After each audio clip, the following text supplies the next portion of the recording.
This meeting is being conducted with a virtual component. Anyone wishing to address the board may virtually join the meeting online at the link or by dialing 669-900-9128 and entering webinar ID 8104-7552-190. When the chair announces the item on which you wish to speak, select the raise hand feature in Zoom or dial *9 on your phone. When the chair calls your name to provide public comment, if you are participating via phone, please press *6 to unmute yourself.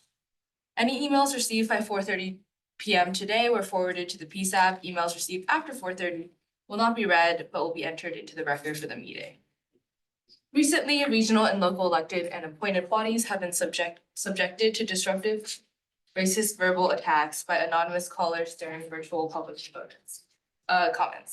The city of Mountain View is fully committed to racial, religious, and cultural equity and justice as we strive to create a welcoming, safe, and inclusive environment for all. This advisory body welcomes respectful and non-threatening public comments regarding matters over which the advisory body has jurisdiction. Comments deemed otherwise pursuant to the Council Code of Conduct and the Government Code may be grounds for immediately terminating the speaker's comment period. Assistant City Manager, could you take the roll, please? Gladly. Chair Wang. Here. Vice Chair Tang. Present. Member Ayar. Here. Member Rudovsky. Here. Member Langton. He is absent. Member Frink. Here. Member Souter. Here. And we did hear from Derek. He gave us advanced notice, but it will be categorized as an unexcused absence as it does not fit any of the categories in the Brown Act. Moving on to the minutes approval for the PSAB meetings for February 2024. Does anyone have comments or questions about the meeting minutes? Awesome. Would anyone like to make a motion to approve the meeting minutes? So moved. I second. Could you pick a roll vote, please? I would be happy to. Chair Wang. Yes. Vice Chair Tang. Yes. Member Brodowski. Yes. Member Frink. Yes. Member Ayar. Yes. And Member Souter. Yes. That motion carries with 5 votes. Thank you. Item 4 is oral communications from the public. This portion of the meeting. 6 votes. 6 votes. Sorry. Item 4 is oral communications from the public. This portion of the meeting is reserved for persons wishing to address the advisory board on any matter not on the agenda. Speakers are allowed to speak on any topic for up to 3 minutes during this section. State law prohibits the PSAB from acting on non-agendized items. Would any member of the public like to provide comment on an item that is not on the agenda? If so, please submit a blue card, or if on Zoom, click the raise hand feature or dial *9 on your phone. We have 2 online. First is Tim McKenzie. Thank you. Greetings, everyone. Great to see you virtually. Tim McKenzie, he, him pronouns. The thing I want to bring up today that's not on the agenda is with regards to the passage of Prop 1 from the primary. And my understanding of that is that mental health things that were run by the county are being taken, the funding for those are being taken away and put more towards the state. And I know, we all know here that there's a lot of work that's gone into understanding the mental health services, things like trust, and those are all provided by the county. And now we've just, as a state, passed a law on referendum that is removing those funds and those services that we heard about and are important for our community may not be there anymore. And so I just want to highlight that as a problem or an issue that we know is happening. And I think it seems like something that PSAB should be looking at and thinking of what can we do at the municipal level to support and provide those services that may be going away because we no longer have the funding at the county level because of the passing of Prop 1. Thank you. Thank you. Next, we have Bruce England. Hi, thank you, Chair. Bruce England, Wisman Station Drive, and member of NBC BRA. Few things. I just want to echo what Tim just said, and of course, it's mental health crisis response is in your work plan. So following those developments is certainly fitting in your purview as it is. Okay, now I have to go back to my other comments. Got two more. With reference to my comments for MVC at your last meeting, we remain concerned that the city roster no longer includes advisory body member contact information, but we're hopeful that staff will reverse the unfortunate decision that led to this change. And then second, as you likely know, the U.S. Supreme Court is considering a case at Grants Pass v. Johnson based on homelessness in Grants Pass, Oregon, that could lead to policies across the country that result in further criminalizing homelessness. We'd like to suggest that PSAB keep this issue in their sights for potential response on behalf of our city, if that's called for. This might require an addition to your next work plan, however, and we'll remind you of this later when you're doing that. On a related note, when you develop your next work plan, we suggest you include an item similar to one on the BPAC work plan, which is item M for them, annual legislative review and update, which could also include just general response to things, say at the federal level, not just legislation. Thank you. We will now close oral communications and move to discussion and action items. To facilitate participation by all PSAB members, I'll be recognizing each member in turn who signals they're ready to speak. As after all members who wish to speak on an item have done so, then I'll recognize members with the call. Awesome. So moving on to item 5.1, Police Captain Saul Yeager. Will present this item. This is, okay. I don't think so. Captain Yeager was the author of the transmittal report, but I will be presenting the item too. Sounds good. So let me present Captain Canfield or Chief Canfield will present this item. The PSAB's hearing of this item meets a requirement in AB 481 to hold a community engagement meeting. Following the staff presentation, community members will have an opportunity to make comments, pose questions, and receive answers from staff. Thank you, Chair, and thank you, everyone. This is the presentation on our AB 481 2023 militarized equipment report. This also, as the chair pointed out, does serve as our community meeting. Okay, for our agenda or our overview today of the presentation, we'll be going over just a little bit of background about AB 481. Additionally, the reporting categories for militarized equipment and the use of our militarized equipment in 2023, future purchases, some conclusions, and then next steps. For background, on September 30th of 2021, Assembly Bill 481 was signed by the governor, regulating the acquisition and use of militarized equipment by police departments in the state of California. It increases transparency and provides oversight for the acquisition and use of this equipment. In compliance with AB 481, the Mountain View City Council is required to approve an ordinance before MVPD can seek any funding or use militarized equipment. To be clear, 481 does not prohibit the use of militarized equipment, but rather places parameters around how it is used, the reporting, or rather around the reporting of its use, and the manner in which funding may be requested or grants may be requested for this type of militarized equipment. This militarized equipment falls into 15 different categories, and I'll go over those categories in a couple of slides. Just to be clear, for some background, on May 9th of last year, 2023, City Council adopted our ordinance 7.22, which approved the Mountain View Police Department's general orders on our militarized equipment. City Council will be asked again to approve a new ordinance, and that meeting is scheduled for May 14th.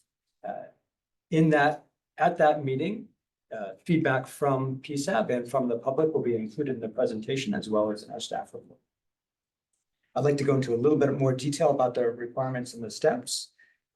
AB 481 requires the preparation of an annual report for review and renewal. That annual report is attached in the agenda, and it will be presented to City Council, like I said. Additionally, the 481 report is available to the public on the city's website. It was also emailed to numerous formal and informal community groups, including MVCPRA, the Latino Community Advisory Committee, our faith leaders, the prestigious MVPDX alumni group, as well as was included in our bi-monthly city newsletter. That I'm City Hall Connections. City Hall Connection that is on my notes, but I don't see it there. But that's on the next page of my notes, City Hall Connection. The city must conduct a public meeting, and that's why this is both a public meeting. This is serving as both our public meeting and our PSAP meetings for your work.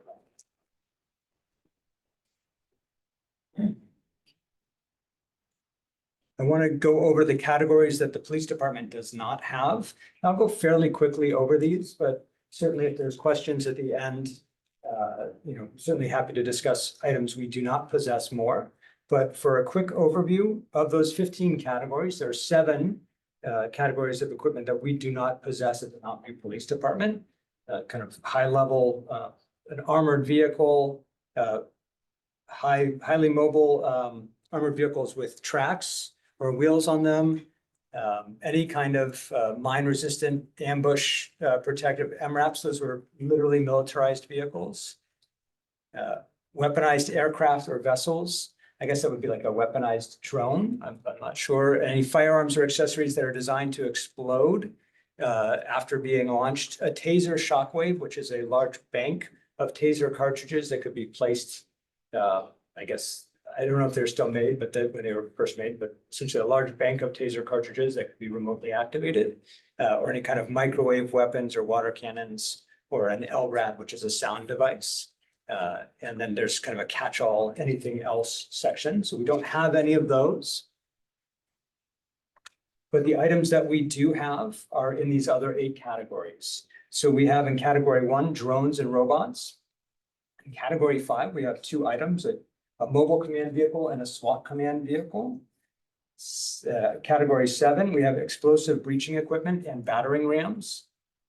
In sections 8, 9, and 10, we have SWAT rifles, sniper rifles, and then some additional rifles that, although are not in patrol, are in our armory and then are utilized to instruct and teach officers about how to make weapons safe, or the manner in which different weapons are loaded and the sound of their firing. Additionally, all of our less lethal munitions are included in the 481 report and are included as militarized equipment. So our less lethal beanbag shotguns, as well as other types of less lethal deployment systems, are noise flash diversionary devices, sometimes called flashbangs. We refer to them as NFDDs, as well as our chemical munitions. So CS gas or pepper spray.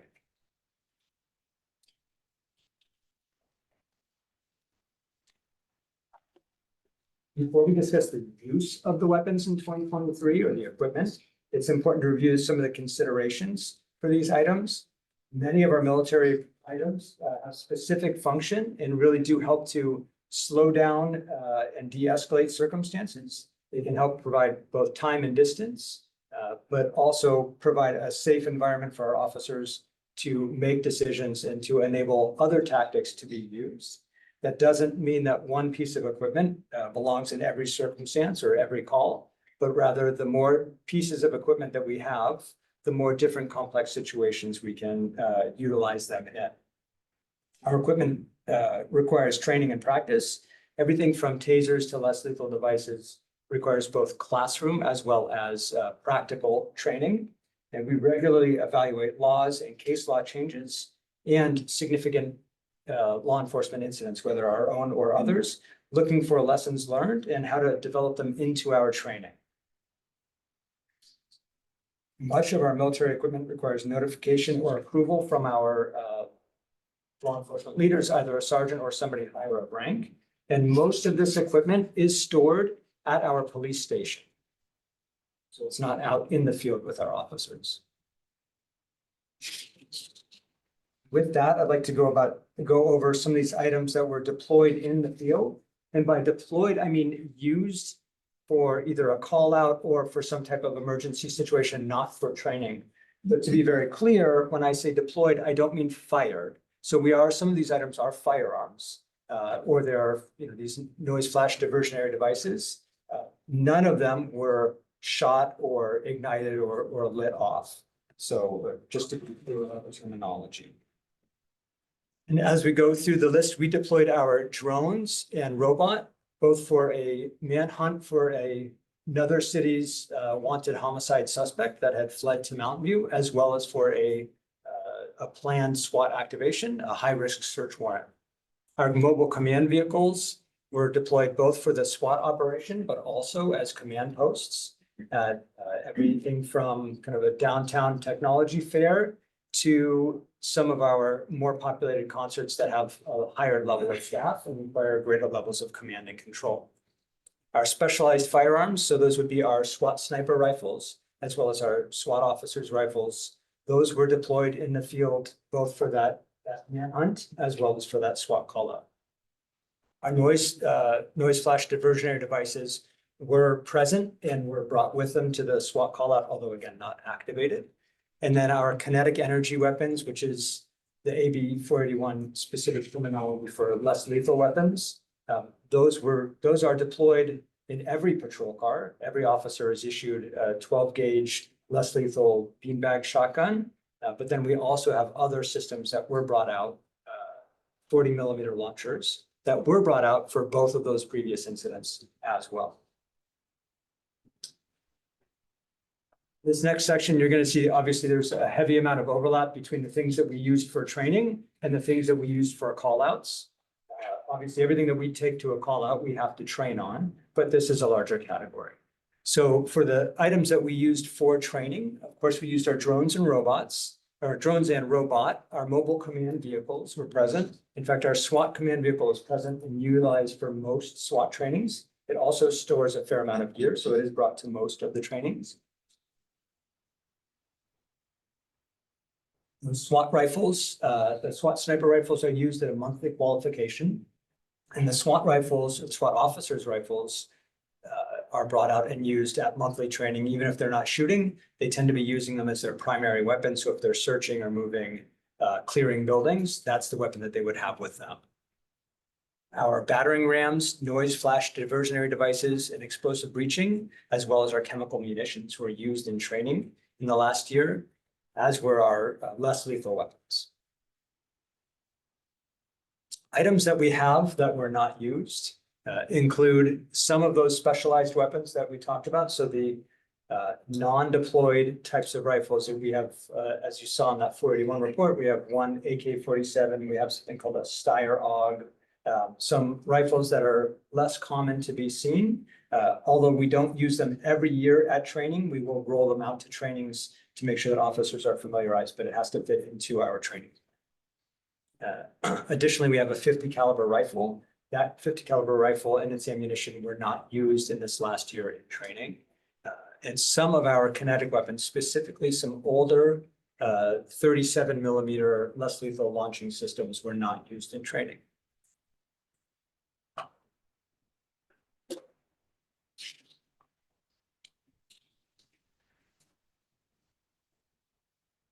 Slide behind.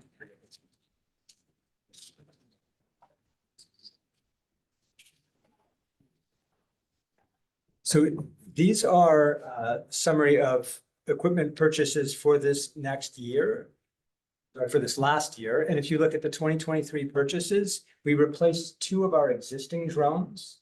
They had just essentially outlived their shelf life. They last, 4 or so years. The batteries go bad, they don't last as long, but just the technology is not designed to last forever. Not too different from your, any other piece of electronic equipment. But we did purchase 2 new interior drones. So in addition to our other drones, 2 that are designed specifically to fly indoors. And those are used to, much like the robot that we have on tracks, they're used to clear a room or an area to make sure that it's safe before we put our personnel in it.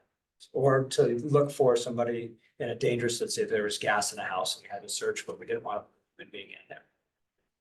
Additionally, we purchased replacement chemical munitions. This was pepper spray or OC gas deployers, as well as some less lethal munitions.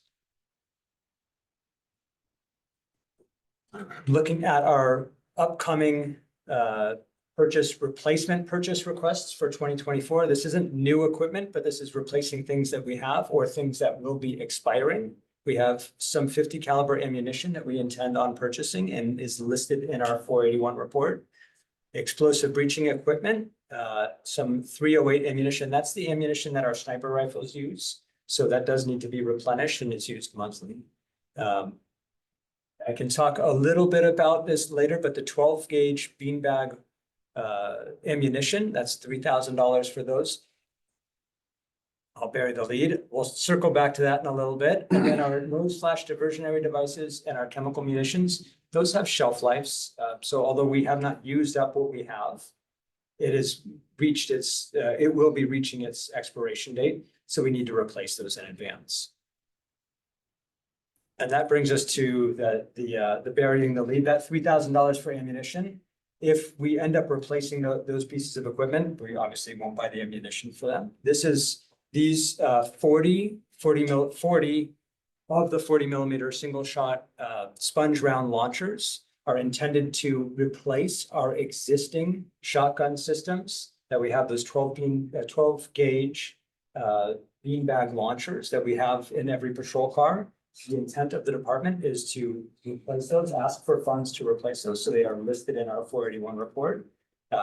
If that doesn't happen, then of course we need ammunition for our existing equipment.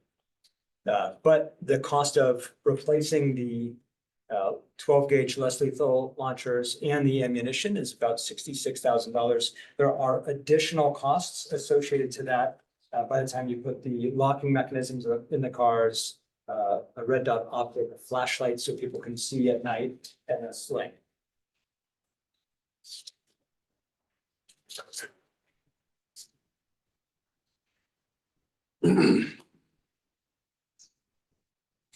Just some of the key takeaways. So the department continues to assess the equipment that we have, the way that it is being used, and determine what equipment is best to maintain at the department and what is best to replace.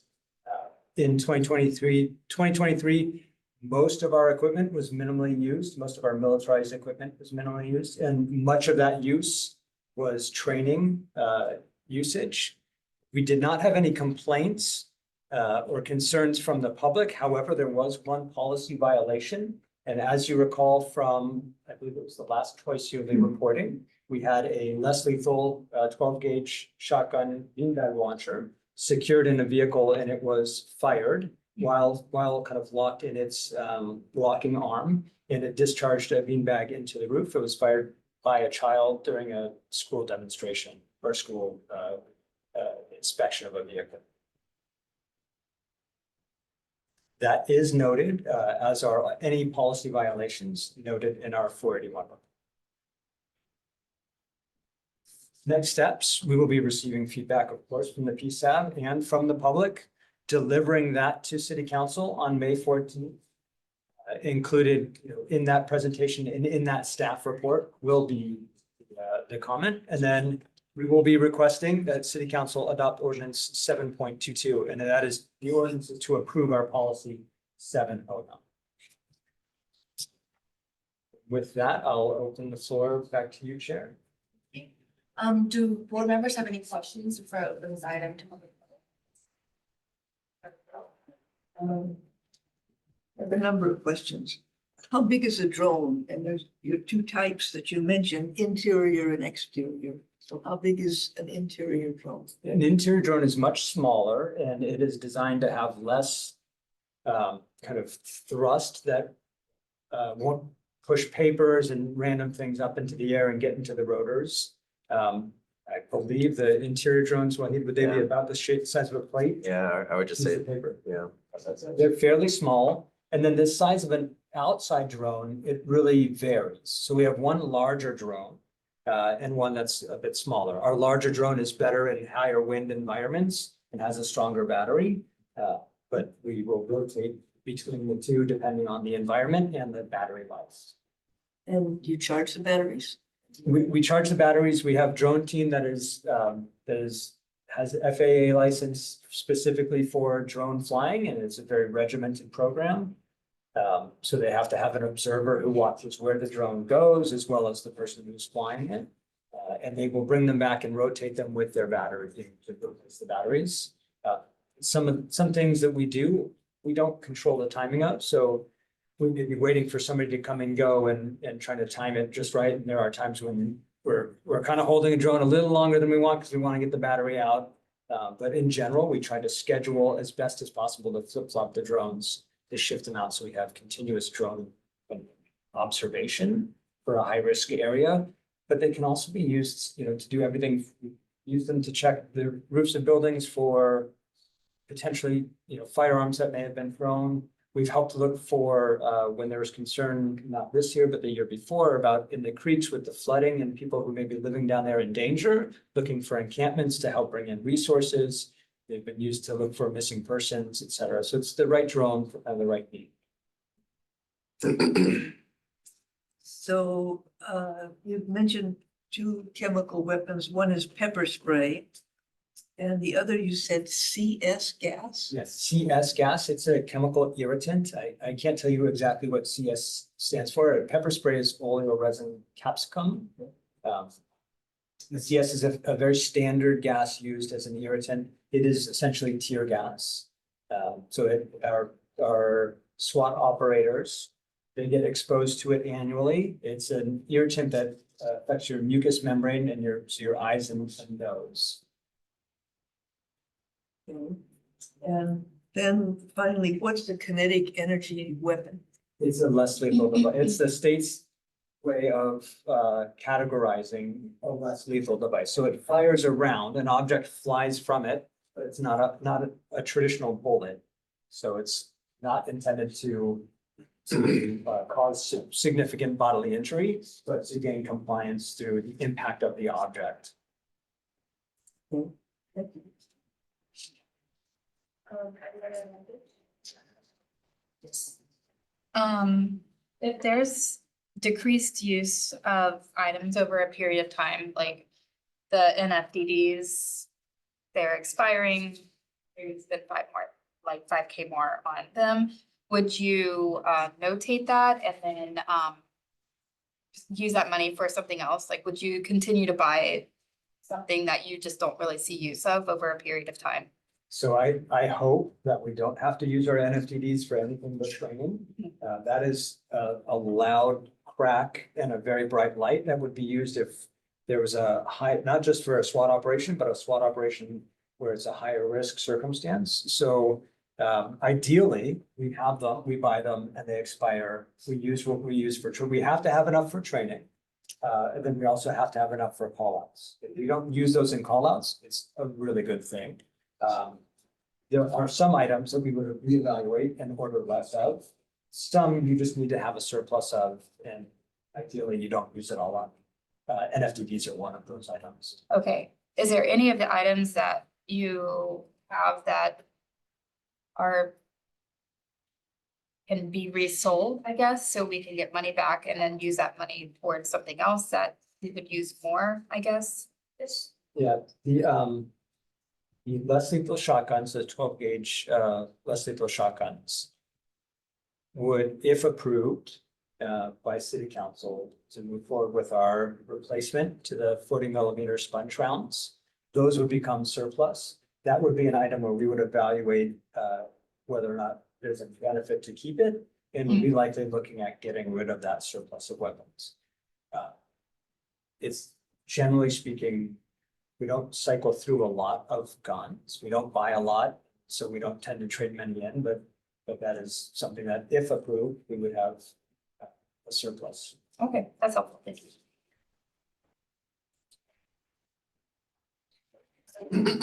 I was gonna ask how the expired ordinance is disposed of. Are you able to comment on that?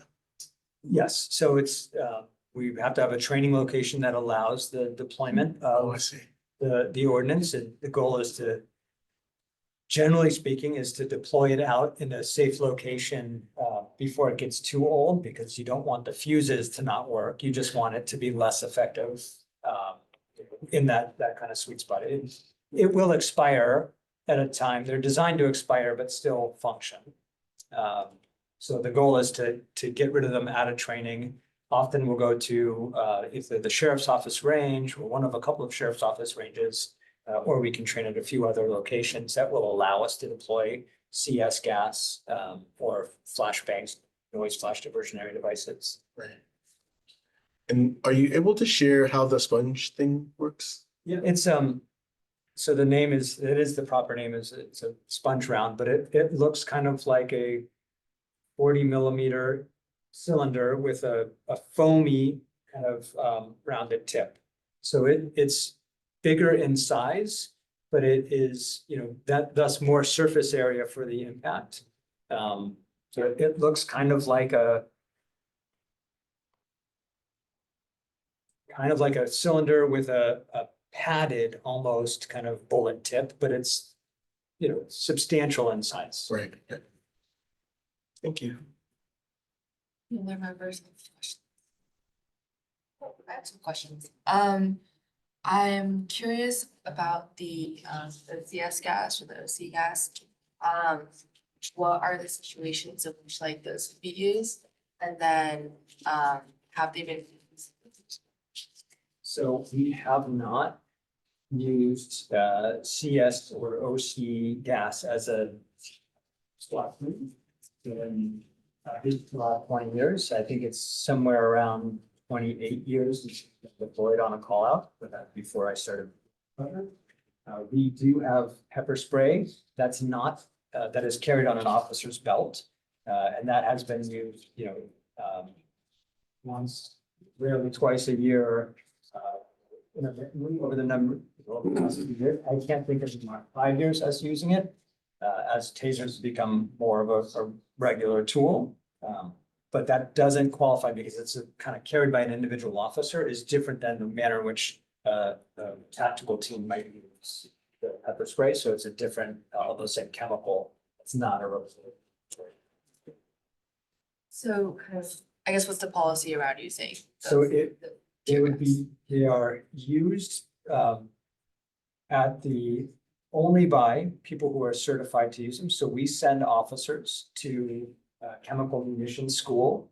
And then that use of force has to be to gain compliance in a violent situation. So violent criminals are people who are fleeing and commit or present a significant danger to the community. So an example might be somebody perhaps who has robbed a store, who has barricaded themselves inside a building.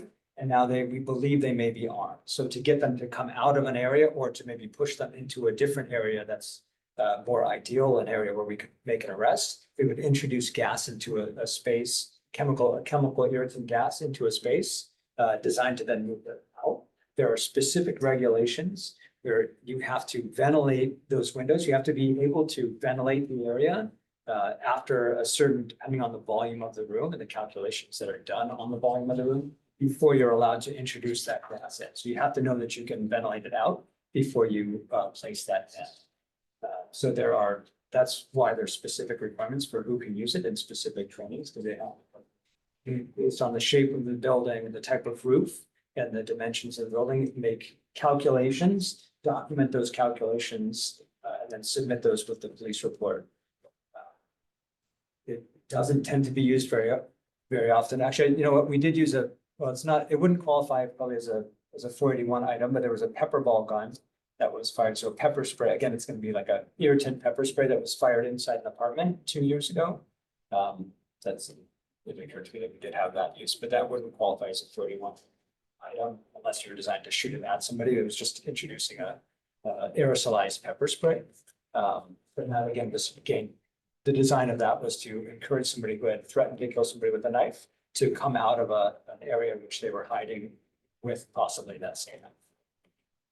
Thank you. So are these equipment shared with other nearby police departments? And if so, like, are they used by the other police officers in the other police departments, or are they not shared at all? No, so in general, if there's what we would do is we would send our people with our equipment. We wouldn't be giving our equipment out unless an agency has if they have training and they make a request for some of these items. They're allowed to have them based on their own 481, then they could have access to an item, but no, we have not lent out any of them. Thank you. And then I guess I'm curious about the reasoning or behind replacing the current guns with the new ones. Yeah, I'm happy to speak about it. So the guns that we have, although they function well for the time in which they were purchased, there are now better options that offer a greater accuracy and greater distance from which they can be used.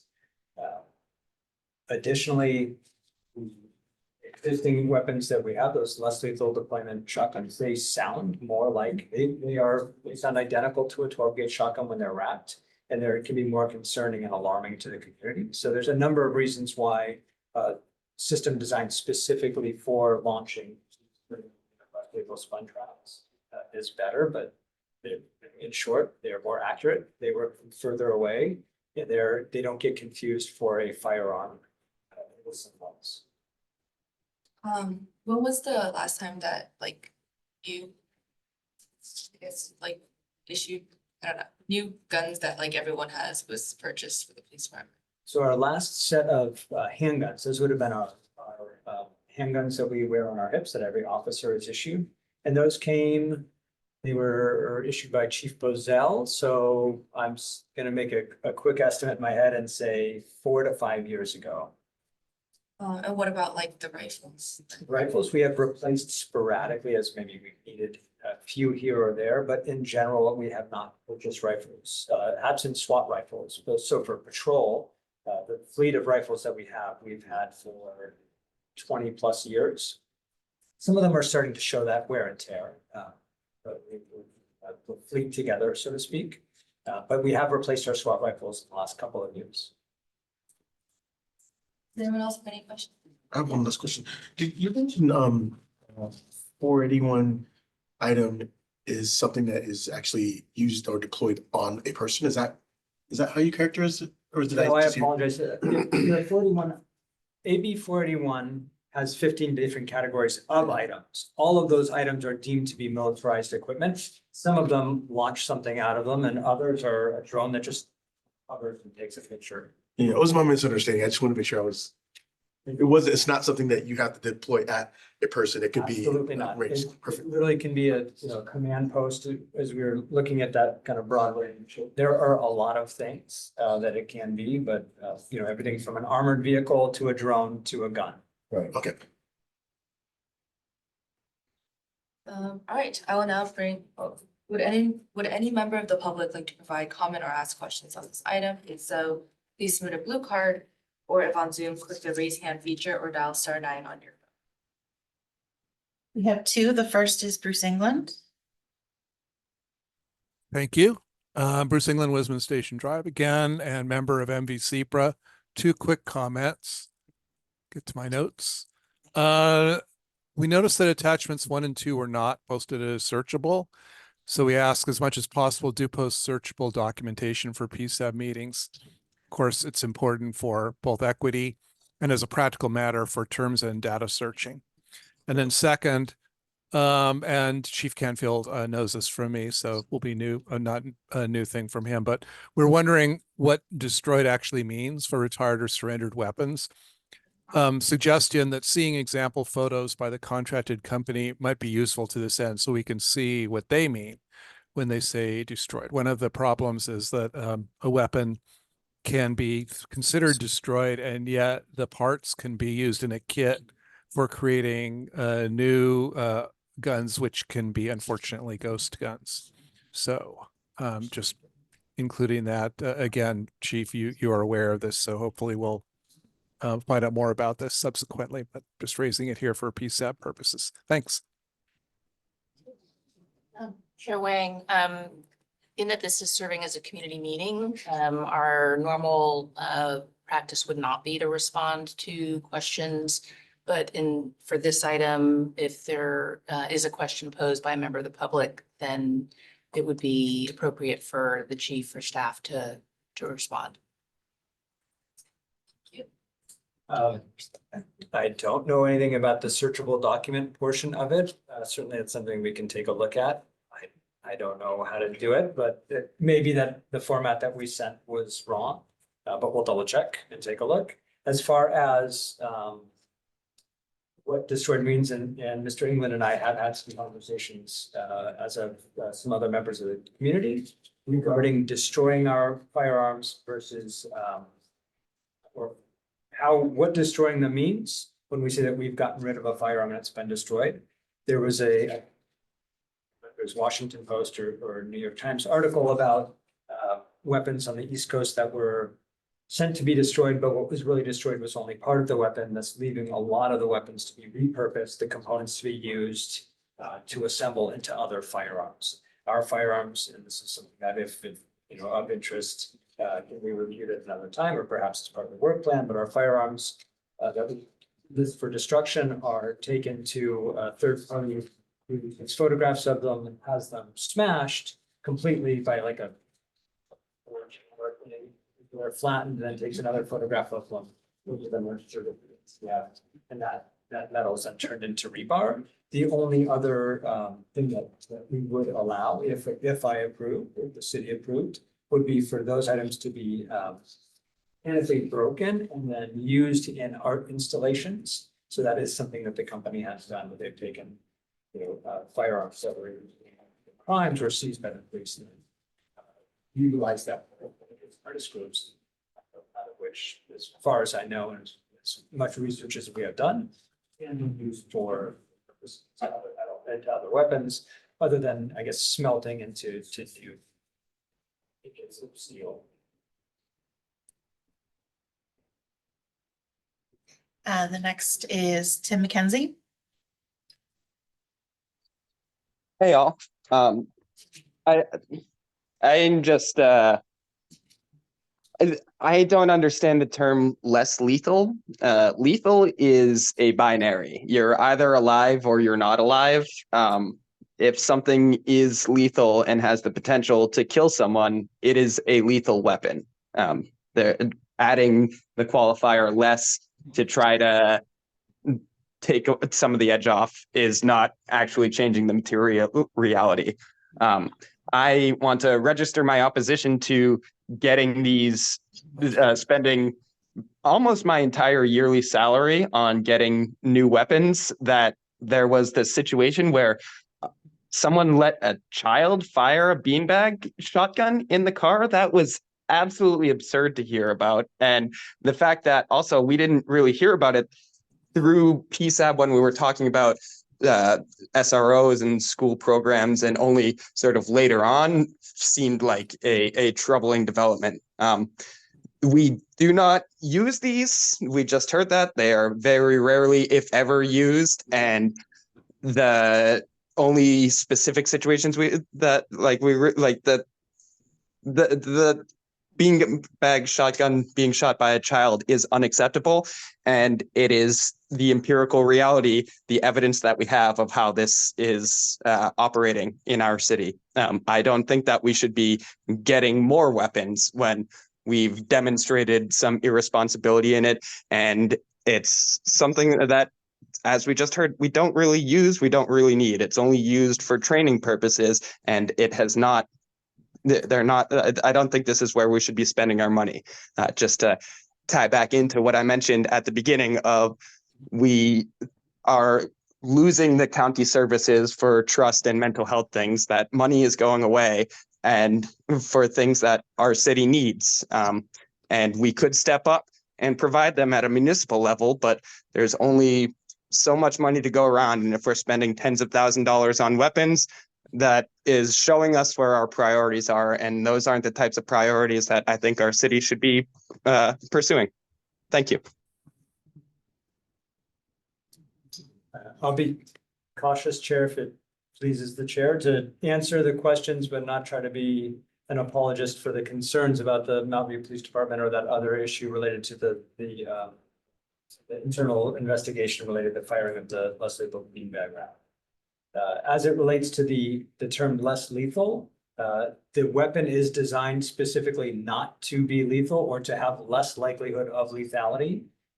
They essentially impact somebody and create a non-penetrating round that creates almost like a baseball is being flung at you. So it creates a welt and a bruise, and it certainly can knock the wind out of somebody, is designed to gain compliance in that way, but they are not guaranteed to not cause a lethal injury. If you were to shoot someone in the eye or somewhere very sensitive, you could have a lethal injury. So they are not non-lethal. They are less lethal, less likely to be lethal than a true firearm. That is the intent. We have used them, and our officers have them in every car, and they deployed them out to many situations where they provide an option other than lethal force and with a greater distance than a taser and potentially greater efficacy than a taser. I have used them for a standoff with an armed subject who wanted us to kill him. And we ended up deploying that less lethal beanbag launcher, and it persuaded him to drop a knife that he had in his hand and not charge at us. Later, that turned into a many hour standoff that had thankfully a very peaceful resolution, but it took a long time. That was an essential tool at that moment. That absent it, I don't think we would have had that same peaceful resolution.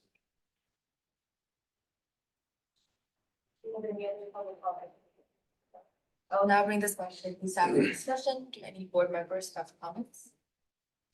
I just would offer that if you are a person in distress and you are with facing police action as the chief just described, I think that you would be very thankful that our department has these items that they might use once every other year so that you survive something that you can come back from. The idea that we shouldn't have a tool on our belt that could potentially save someone's life in a conflict is for me untenable. And I wholly applaud items that are less lethal, that people can survive and maybe come back from, and then maybe change their lives, and maybe use that experience to change someone else's life. So I don't see how that's not a positive personally.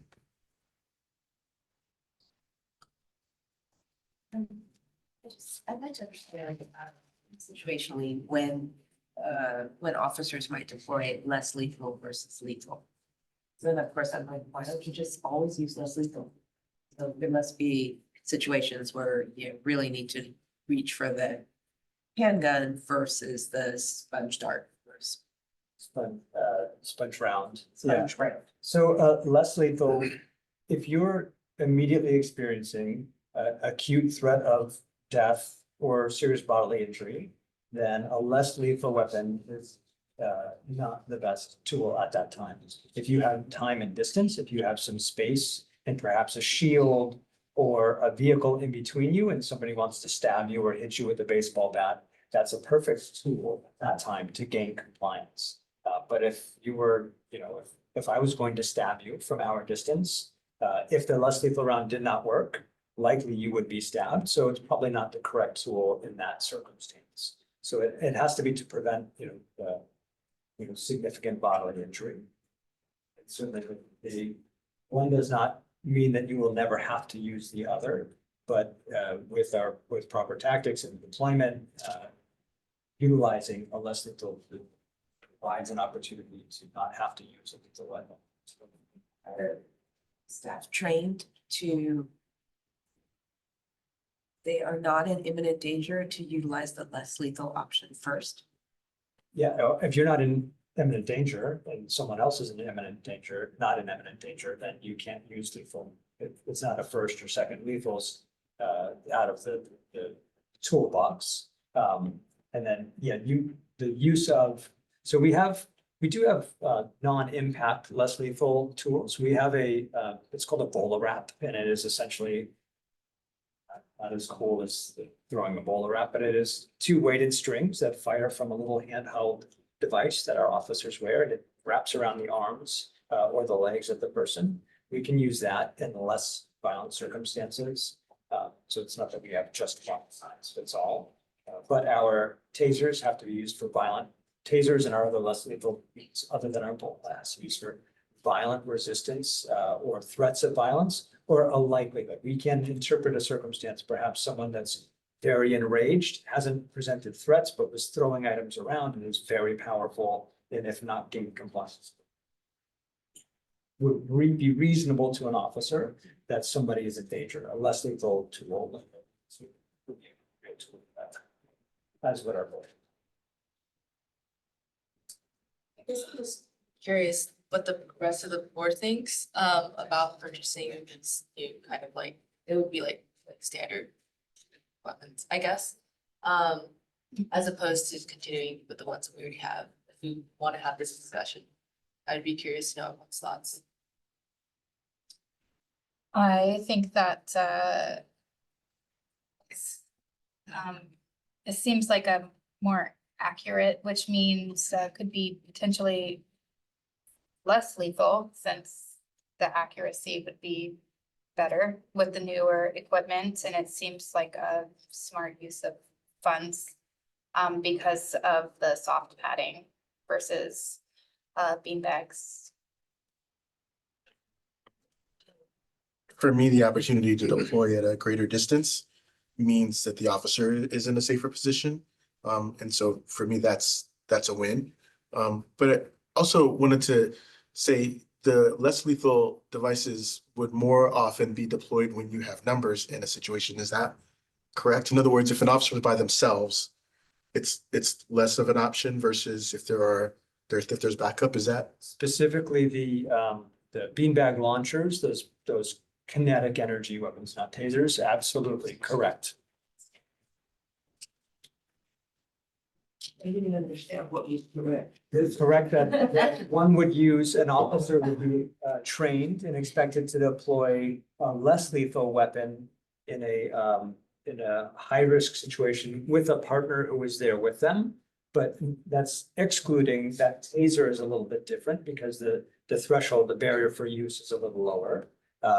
And an officer may deploy a taser in training independently, but they would not be retrieving a beanbag 12 gauge deployment system and then utilizing that on their own. But every officer carries, or has the option of carrying a taser on.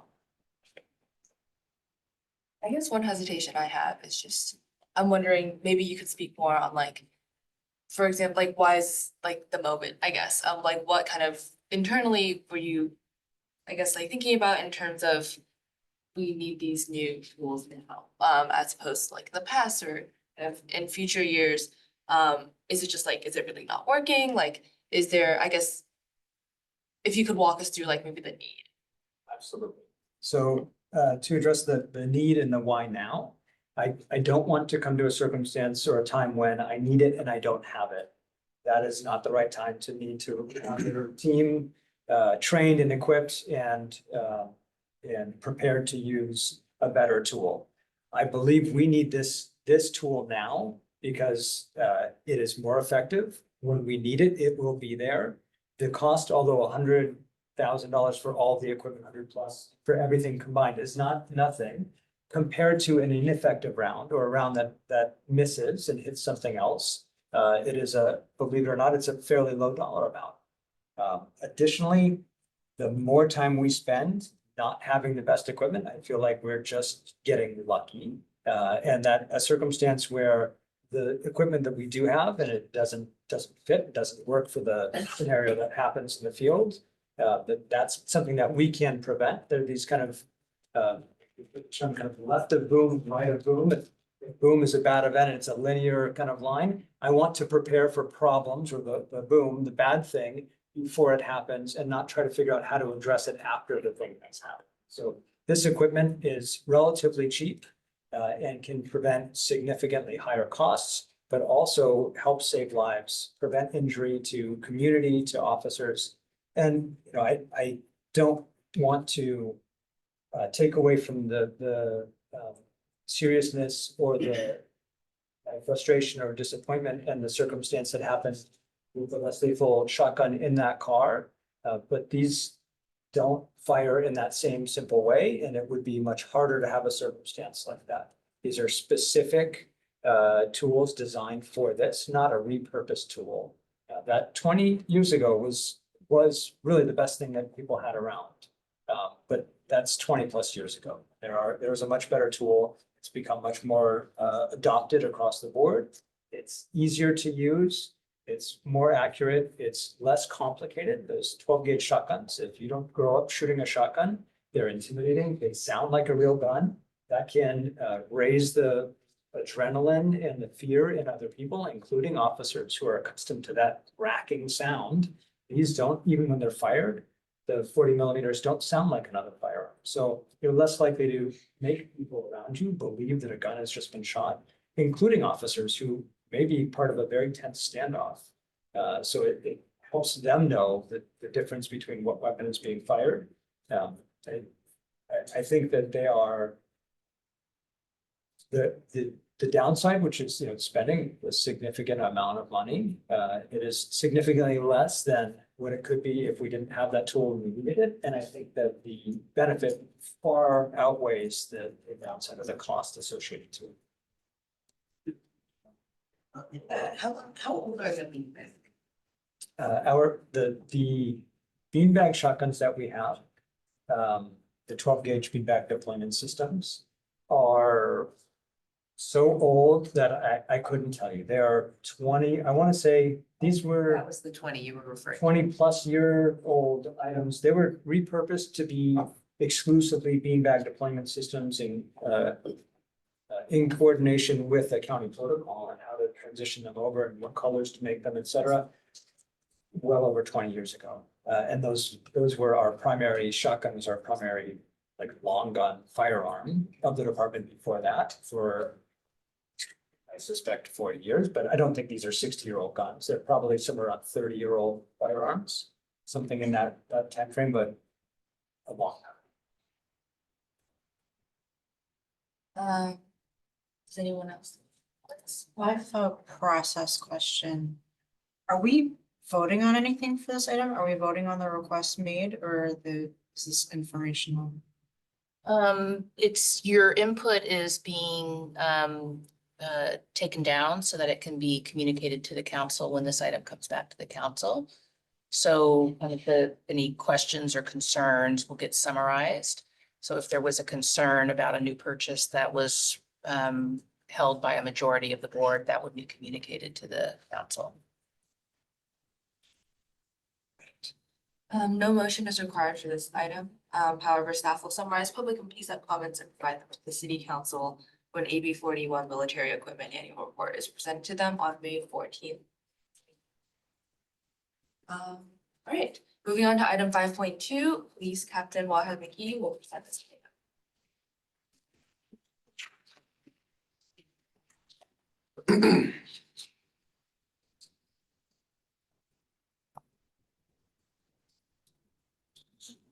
Well, I think, Sheriff, it's okay. I think Captain McGee and I were going to share some components. He'll have the majority of it, but I will have some of this. This is the presentation on flock camera systems. This is an automated license plate reading system. We're going to go over kind of what an ALPR, automated license plate reading system is, how the system works, its uses, benefits, safeguards, some of the data uses and jurisdictions, as well as the cost before looking at our department policy and then talking about transparency. Yeah, for review, this item goes to City Council on May 28th, and staff will be asking City Council to direct the city to enter into a contract with flock camera systems. And will be incorporated back to that presentation as well.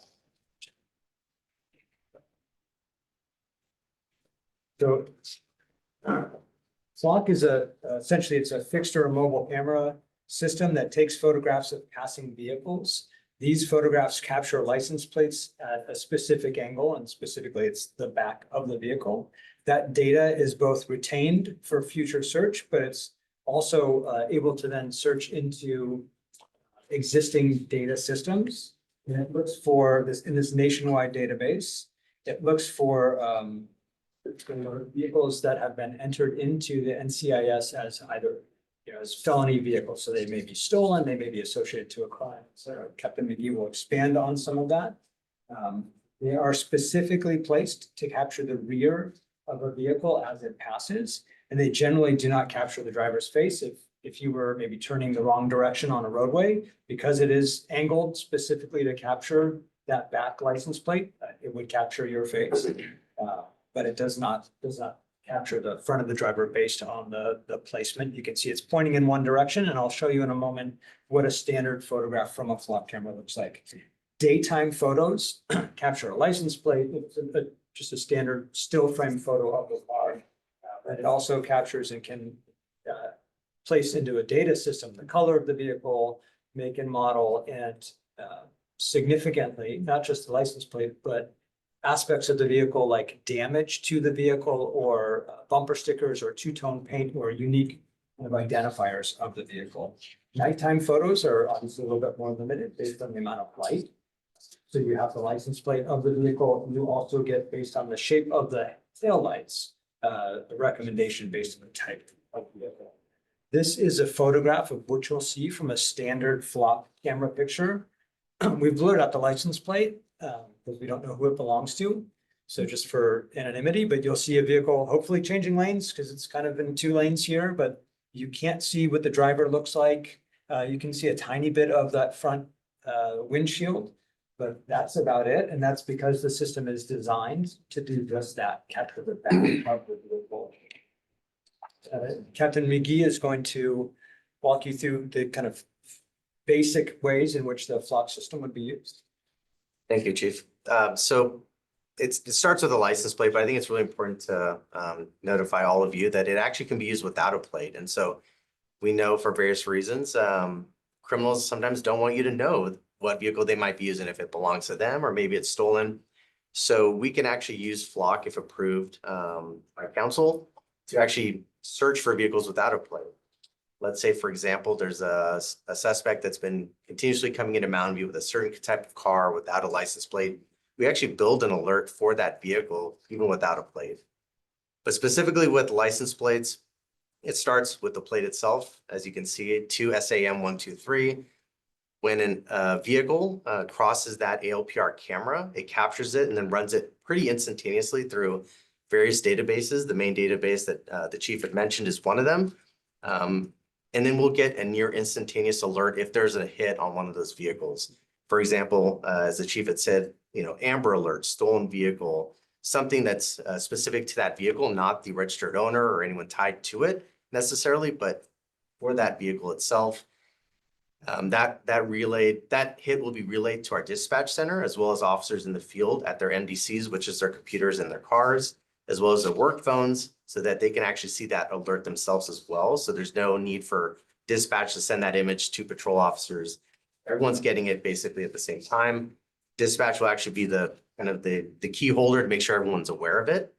So we have one location, and so that will allow officers to get to that location, try to intercept that vehicle in the direction that it's headed. And so the goal is to obviously stop the car if it's wanted. Maybe it's an Amber Alert, maybe it's a missing person with mental health challenges. And so that gets us to the resolution of making that arrest or helping that person. But what's great with Flock as well is the back end work. And so it kind of allows us to go back in time up to 30 days to investigate things that maybe we didn't know about at the time, right? Many of us that have investigated crimes, we find out after the fact. Sometimes there's delays. I'm sure many of you have seen things that maybe looked out of place and you weren't sure, do we call the police right now? Is this really something maybe criminal? And it happens very often, right? And so this allows us to look back in time within 30 days to query for specific vehicles that might be involved in a crime.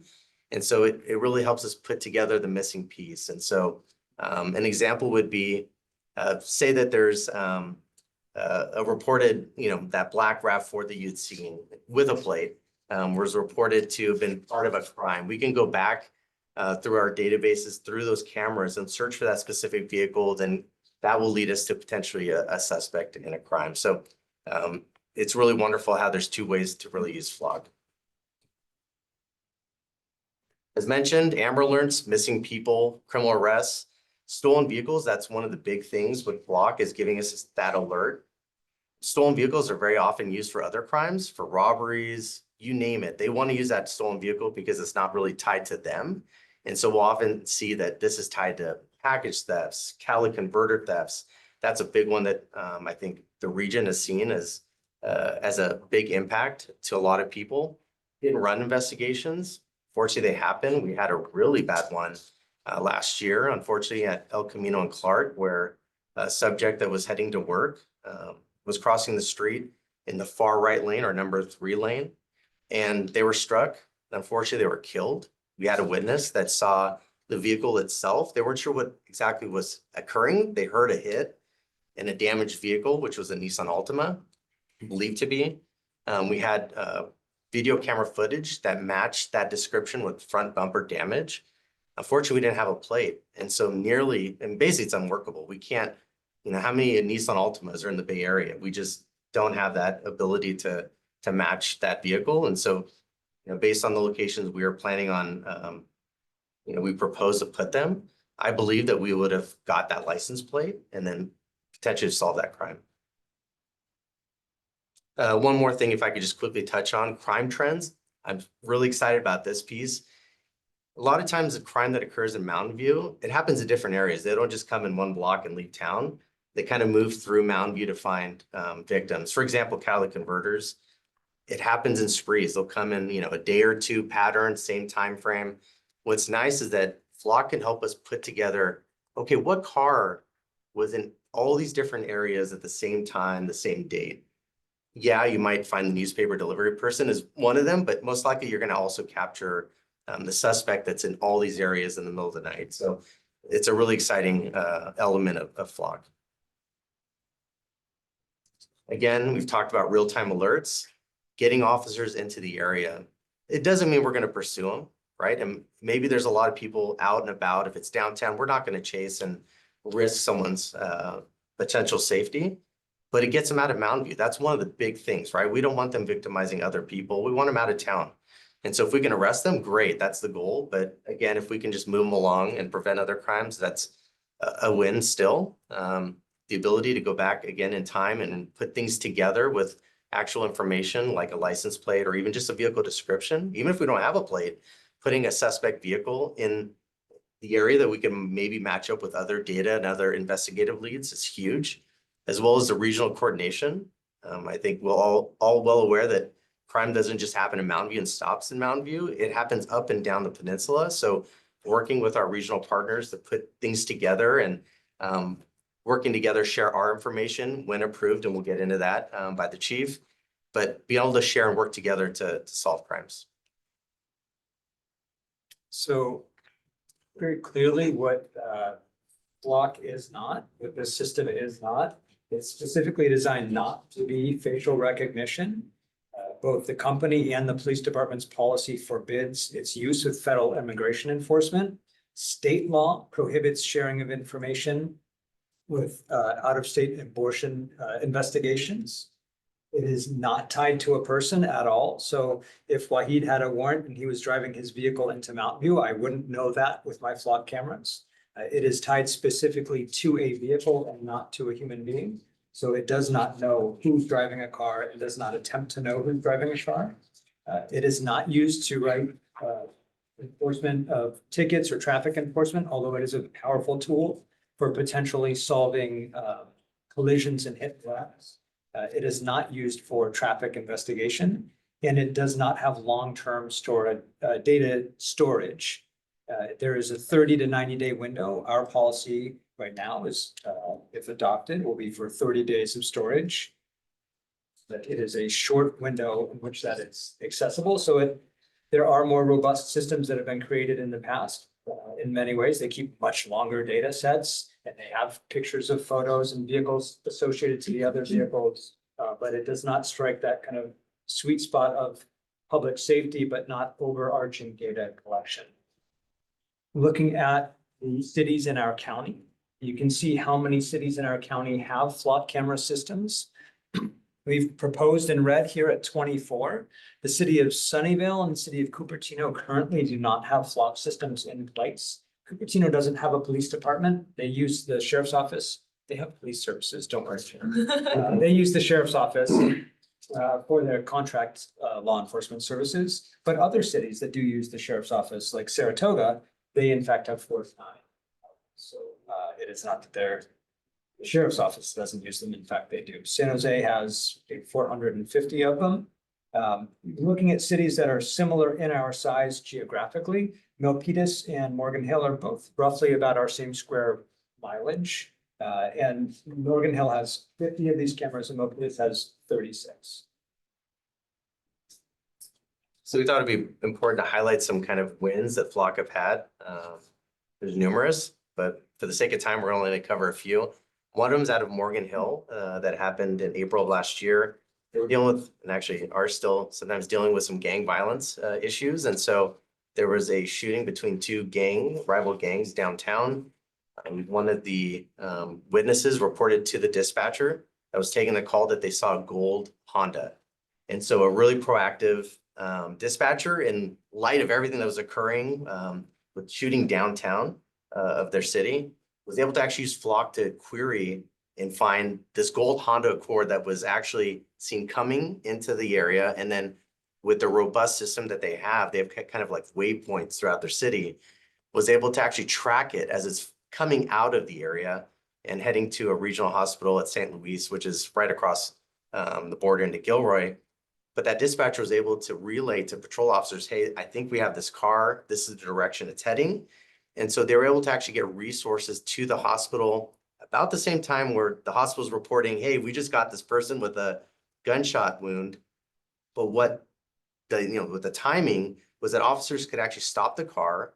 They could get the co-conspirator. You got the firearm. You have all these pieces of the crime that you probably wouldn't have gotten if you didn't have Flock to get the resources there. This is a pretty impactful story. I think most cities are sharing this as a pretty big win, and I think it's important to share as well. And so what you see here is a mother and a 1-year-old child at the time with a really impactful case out of Chamblee, Georgia. And so this mother and child was taking their daily walks around the block, and the child was in the stroller. But unfortunately, there was a pair of men that wanted to abduct this child, and so it was pre-planned. And so one of the males jumped out with a firearm, pointed at the mother. The mother fought still, right, for their child. Fortunately, another person came out. The second male grabbed the child. They both get into the car and they flee. And so you can imagine in any intense situation, you're not thinking about license plates. You're not thinking about really any of that. But she did remember the type of car. And so it was a red Acura SUV. And so with that, obviously, they're going to put an Amber Alert out for what they had at the time. Fortunately for the family, and fortunately for for law enforcement to prevent this from happening again to someone else, they actually were able to use Flock to match the vehicle to the description, and the mother was able to identify, yeah, this is the car. And so as you can see in the time frame that it took, a BOL was put out, and they actually crossed state lines. And so they got into Alabama before, fortunately, a patrol officer was able to match that vehicle. They made a traffic stop. They were able to apprehend the two suspects, safely get the child with the mother. And so, and you're seeing, what could potentially happen with a lot of crimes, so kidnapping, you name it. Obviously, this kind of situation could be rare, very rare, especially in this area, but you never know the situation and how it could potentially solve a crime. So a really great story to share. Yeah, and just speaking on the technology and the ability to apply it to our crimes. I go to a lot of community meetings, and the impact of auto burglaries, stolen vehicles, and catalytic converter thefts is something that is brought up to me. It has significant impacts to folks who don't have the means to replace their vehicles or don't have insurance that will cover those costs. This is a horrendous extreme example, but there are many circumstances in the city of Mountain View and in regional city in our region where Flock is a technology that can help impact and solve crimes. And I truly believe that this technology will be beneficial for Mountain View. Speaking with our regional police chiefs, there are many examples, both extreme violent person crimes, but also auto burglary cases, catalytic converter cases that have been solved and impacted by their Flock technology. We did have a lot of examples, but we really wanted to weed that out because we could spend all night just looking at those. I want to cover the costs of the Flock system. As you can see, the first year of the flock system with the 24 cameras that we're proposing to council, or actually we're asking council to have us enter into an agreement with Flock, but we are proposing 24 cameras as part of that agreement. That's $96,800. The subsequent year would be $80,000. It's important to note that in our budget, there's actually $79,500 already allocated towards Flock. So there was money already allocated by city council in the 23-24 fiscal year for Flock, but we are bringing this back to council, asking for direction to enter into this contract, but we want to be really clear about the additional costs that will be associated. After this first year of Flock, we'll be evaluating the efficacy of the system, if the cameras are in the correct place, and if the system is working as anticipated. And one of the things that I really like about the system is that if it's not working, if crime trends are shifting and it doesn't prove to be impactful, then once our year is up, then we're done and we don't buy the equipment, we just lease the equipment and we part ways and move on. And if it's really effective, then we continue to utilize it and we look at the placement and what's working for us. And then we look and see if we need to adjust the locations. These cameras, they don't all have to be, but the ones that we are proposing as part of this, part of our plan, they are solar powered. And so they're pretty easy to detach and move and adjust. So it really allows for a lot of flexibility to the system and allows for that review. Part of our recommendation, and one of the things that I want to do, if directed by city council, is to make sure that part of our suite of dashboards, transparency dashboards, has its own dashboard specifically for the Flock system. City of Campbell here, Michael, are you able to open that? Oh, you're the best, thank you. City of Campbell, they do have a transparency dashboard and they have it up and it will be fired up. So here's Campbell's transparency dashboard. Now I'll tell you, this isn't the design of the dashboard that we're going to use, but likely these data sets, if you don't mind scrolling down a little bit, Michael, this is the type of information that we will be sharing, but it will be in something that's a little easier to consume and similarly kind of branded and presented to our community like we do with other things. But this will include our department's policy.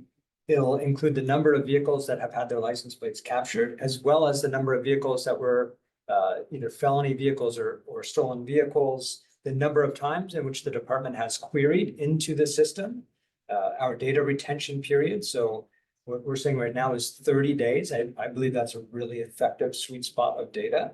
The number of Flock cameras owned or leased by the city of Mountain View, a list of the external organizations that have Flock cameras that we have access to. So Los Altos, who has Flock cameras, Palo Alto, who have Flock cameras, or other agencies, they can grant us access in advance. So I would have that list as well as the list of agencies that we are sharing our cameras with. You can get the number of searches that we've done, and then a list of any prohibited or similarly to like listing violations, if there were any violations as part of our annual audits associated. Folks that would have access to this Flock camera system would be the same people that have CLETs or our other protected data systems. So the same people that can access a data system for a criminal history or a driver's license that are audited and that are regulated and have to pass a written test every 2 years by the DOJ, they would be the ones in the department that have this access. He just needs to close it. Oh, yeah, I'm in control now. You want to go back to You don't mind if you, Sure. When you're ready, you want to go back to the PowerPoint? yeah, back to the PowerPoint. Thank you, Michael. We're going to go over just a little bit of our policy. Again, we touched on some of these issues. And again, this is policy that would be placed inside the transparency dashboard.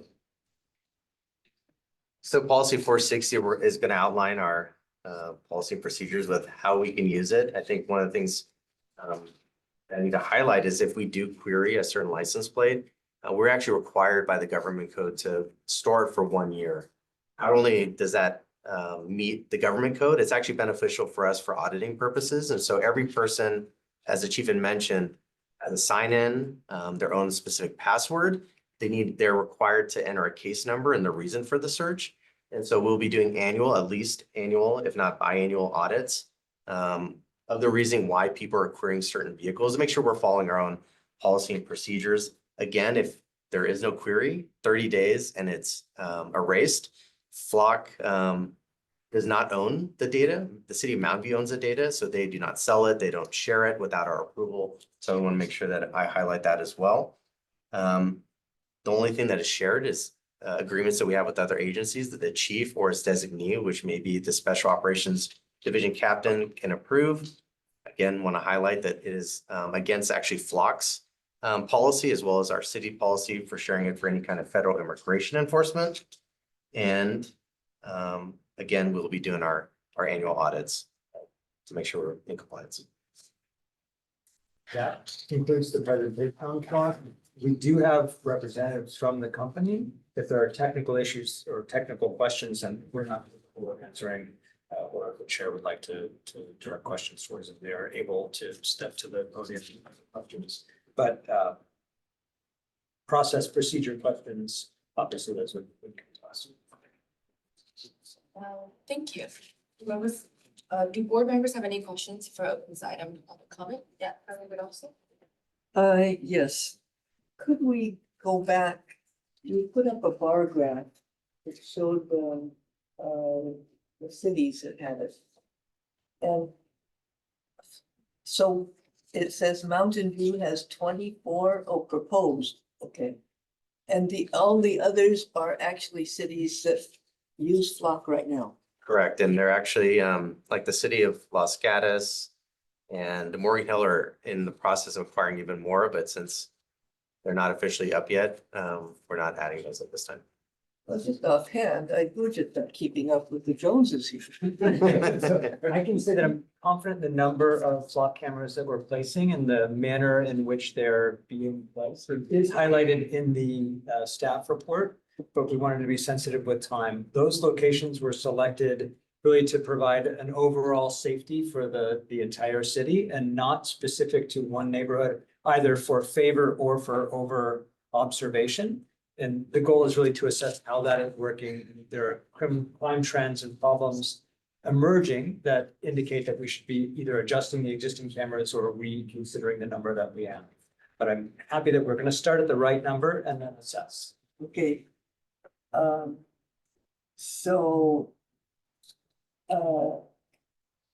many suppliers of systems like this exist? I know you don't know, but is your sense that maybe there are 2 in the country or 20 or 200 or 2,000? I am familiar with at least one other vendor, or one other producer of ALPR systems. But to my understanding, and it's been a few years since I reviewed them, they had integrated in the past with facial recognition software. And they were also being utilized by commercial entities like auto repossessors. So it's a very robust network of cameras, but not something that I think is appropriate for the Mountain View Police Department to partner with based on what I knew about them at the time. I haven't done recent research on their current practices, but that's. So it's likely that it's less than 10 in the. Yeah, I think, and I think part of the value of this system is not the 24 cameras in Mountain View, but it is the access to the flock of cameras that we see here and even larger within the state. Recently, we had an at-risk missing person who had gone missing with her 2 children, and there was some concern about everyone's safety.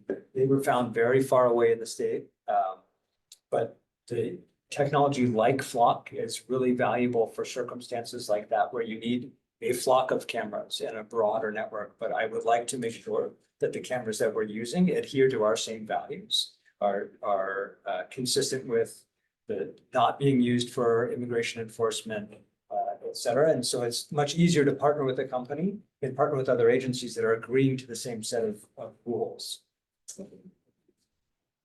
All right, thank you. Any other questions? Yeah. Are these cameras something that Flock installs? Yeah, so Flock handles the installation, the maintenance. So if one for some reason, which sounds like it rarely ever happens, it goes down, then they come in and fix whatever the issue is. So we basically lease it. He doesn't have any like maintenance or anything like that with that. Okay. And then what kind of training is required on like the dispatch, and is it vigorous training that takes time away from, you know, Yeah, so. day-to-day workflow? Yeah, so the chief touched on the training to be able to access it, but if you're talking about specifically the impacts of the work of getting those hits, and so there may be times where it might be a little overloading, but it's gonna be managed as a priority, you know, what priority calls are coming in. The nice thing is it's actually gonna be relayed to officers as well in the field. And so if there's times where maybe dispatch is feeling some impacts of high call volume, that there's actually two other layers. You have the cell phones in officers' hands and then the MDCs as well. Thank you. I was wondering if we could go back to the city of Campbell. They're actually transparency page or just the deck? I think it was I think it might have been the actual page. Is that a? Yes, she can reopen it. Thank you, Michael.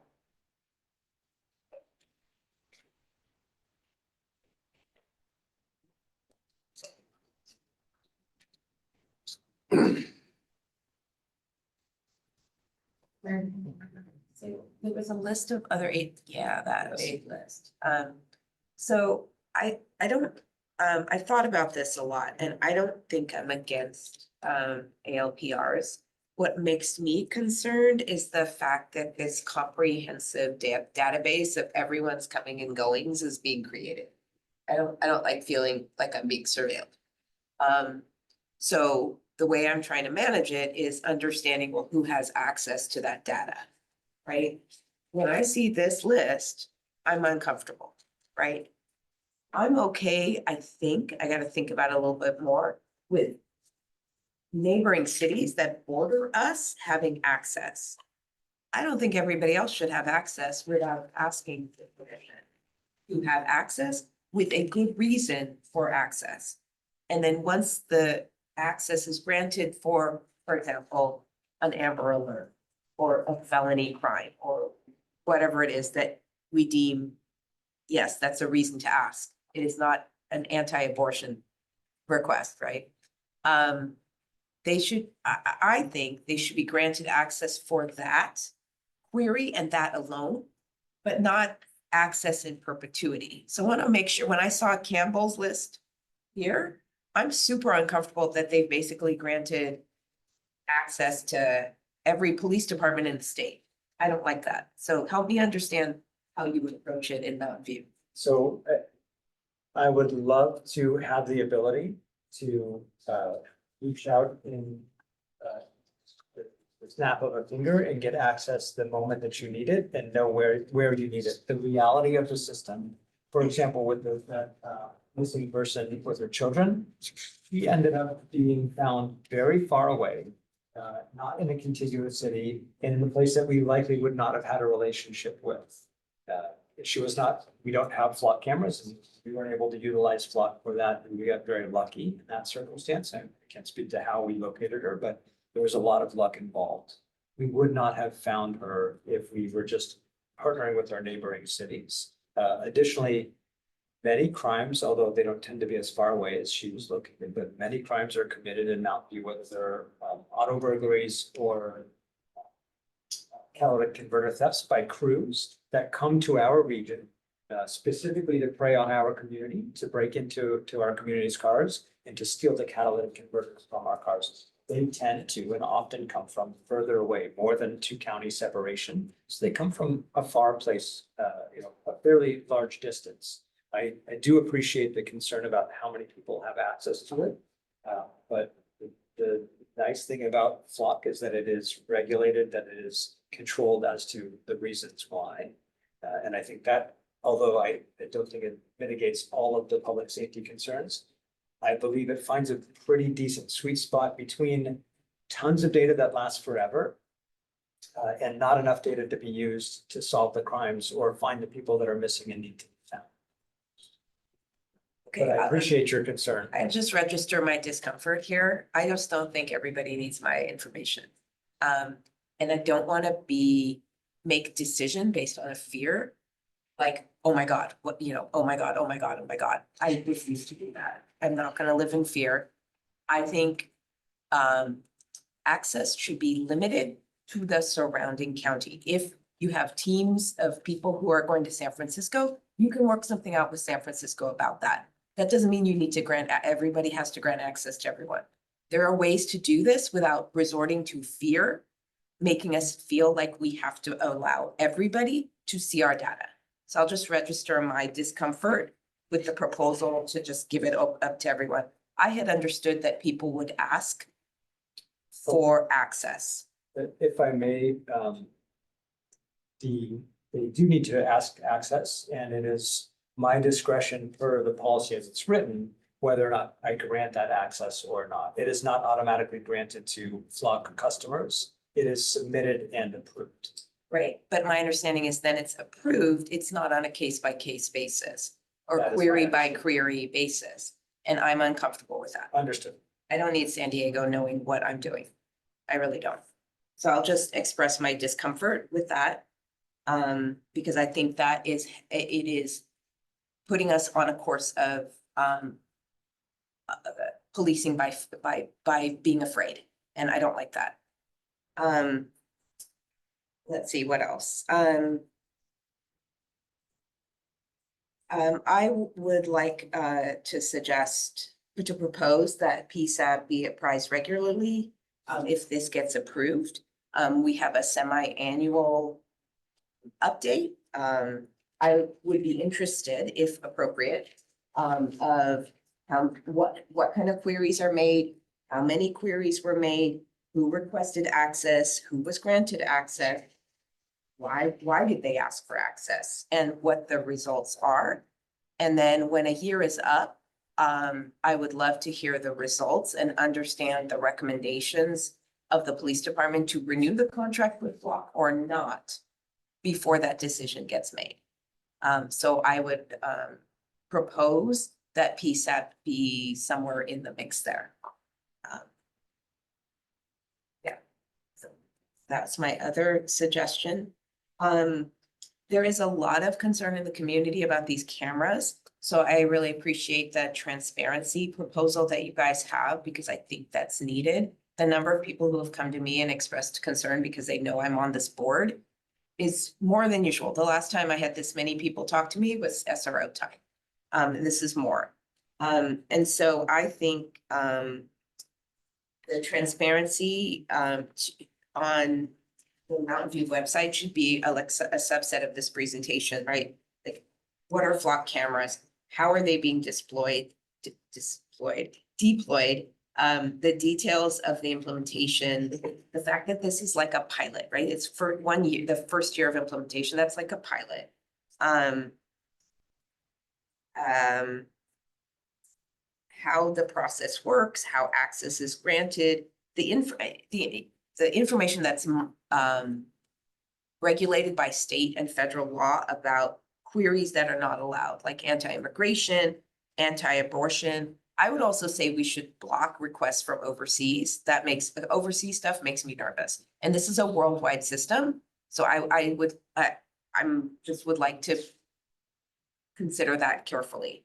And then the other thing is the fact that the National Crime Information Center database, which the Flock database or the Flock query hits, NCIC does not comply with the 1974 United States Privacy Act's basic accuracy, reliability, and completeness requirement. Therefore, I'd like the public to know that any hit or flag gets independently verified before action is taken. I think it's really good for the public to know that. If I may just touch on that, if that's okay. Yeah, sure. So anytime if this gets implemented, it's in our policy and our procedures, and actually even when someone's reporting something that might be a stolen vehicle, that officers are required to actually visibly confirm that that's a match. So if we had an image of a license plate, we don't just act on that. The officer would need to visibly confirm that plate with our database or even dispatch to confirm that whatever the hit is for matches before we initiate a traffic stop. I think it's really good for the public to understand that the kind of things you take for granted kind of reassure us that that there are rules in place that you operate by, and just making those rules transparent, I think would be really helpful. Thank you. That's everything I have. Yes, that okay? I have a few questions. A lot of these are specifically about data and how it's stored.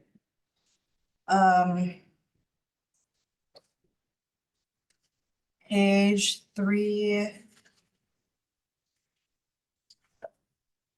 says, oh wait, All right, that's not what I want quote yet. Page 4, right? So any inquiries, it says are stored for a year per government code. Is this stored internally? Is this stored by Flock? So this is Yes. stored in- A great question. It's stored by us, and it can actually even be longer depending if it's a case that it hasn't been adjudicated. So if it's say, a robbery that it's taken years to actually get through the court system for whatever reason, we'll retain it as long as we need. The government code just requires it's at least a year. Okay, so the government code requires that it be stored for at least a year, so it's not like at most. Meaning that we couldn't, if asked, let's say, to audit my usage of the Flock system, we couldn't say, oh, we're sorry, California, or sorry, whomever, we only have 30 days of officer logins for what they queried. Now, we would only keep 30 days of photos that haven't been queried, but if I, as an officer, log in, that needs to be recorded. The reason that I've entered, my individual login, the license plate that I've searched and the reason for the search are all recorded, and that is for. Okay, so that's the nature of the inquiry that was made, so that's like search log data, that sort of data, okay. And so then the next sentence says, any non-inquiry ALPR data is stored by Flock for 30 days. And so I'm wondering what exactly does that data entail? Is it only the vehicle information? Is there anything, are there details about case? What exactly is stored? Yeah, so it's the image, and obviously you can query the license plate based on it or whatever the features are of the vehicle. And so it's stored on a secure, and they could probably tell you more about the security of the cloud. But it's just that image. There's nothing else. There's no like DMV associated information or anything like that that's stored with it. But we use some criteria to mark these vehicles anyway, right? So like the hot list, what information is on the hot list? Like the nature of why the car is on the hot list on there, like I'm seeing some head shaking back there. Would you like to chime in? I mean, I'm If you'd curious. like us to, certainly we can. Yeah, Yeah, well, good evening, Honorable Chair, Vice Chair, members of the board. Let's step up to the podium. My name is Ulysses Cabrera. I'm a Community Engagement Manager with Flock Safety, accompanied by Tariq, who is one of my associates with Flock as well, and he's based out of the area, so he's very familiar with Mountain View. But to your question, the images that are taken by the Falcon cameras, the license plate reading cameras, the 30 days, it has what's called a time to live stamp. Every image has a time to live stamp. And at that 30-day mark, it goes down to the second, down to the minute, down to the second. Once it hits that 30-day mark, it gets hard deleted and it's not recoverable anymore. So those, only the images that are tied to a hot list, say it's been marked as like a stolen vehicle, or it's been associated with an Amber Alert, that's something that has been put on a hot list because it's associated with a crime and they're looking for that vehicle. Those are the images that, you know, they could potentially keep for more than 30 days. But any other image that is not associated with any investigation or anything like that, those are all hard deleted, and it doesn't have any other data other than the vehicle the make, model, color, and the license plate. It doesn't have any other information associated to any person, no information about people, again, no images of faces, anything like that. It's purely what we call the vehicle fingerprint, the make, model, color of the car, the image that it took of the back of the vehicle, and then the license plate as well. Thank you. So I'm just gonna kind of pare it back my understanding, like, so like if a PD like puts in their like hot list, it's really just like the vehicle details, like just the license, just like the make, model if they have it, that kind of thing. Correct. And if the camera does identify a vehicle or a license plate that is on a hot list or is wanted, then like they mentioned, they have to cross-reference that and verify it to run the plate and everything like that. So that's a additional step in the process to ensure, that everything is verified and that there's additional eyes on it as well. Is there any way to like edit the data that is within the database? Like, is there any way to like edit the images? No. It's whatever the picture is that the camera took, that's all that we have. There's no way to edit it or anything. And to just reiterate, Flock does not, we don't access the data, we don't sell it, we don't share it. It's purely owned by the department, in this case, Mountain View Police Department, which is the customer. So there's no way to edit the images or anything.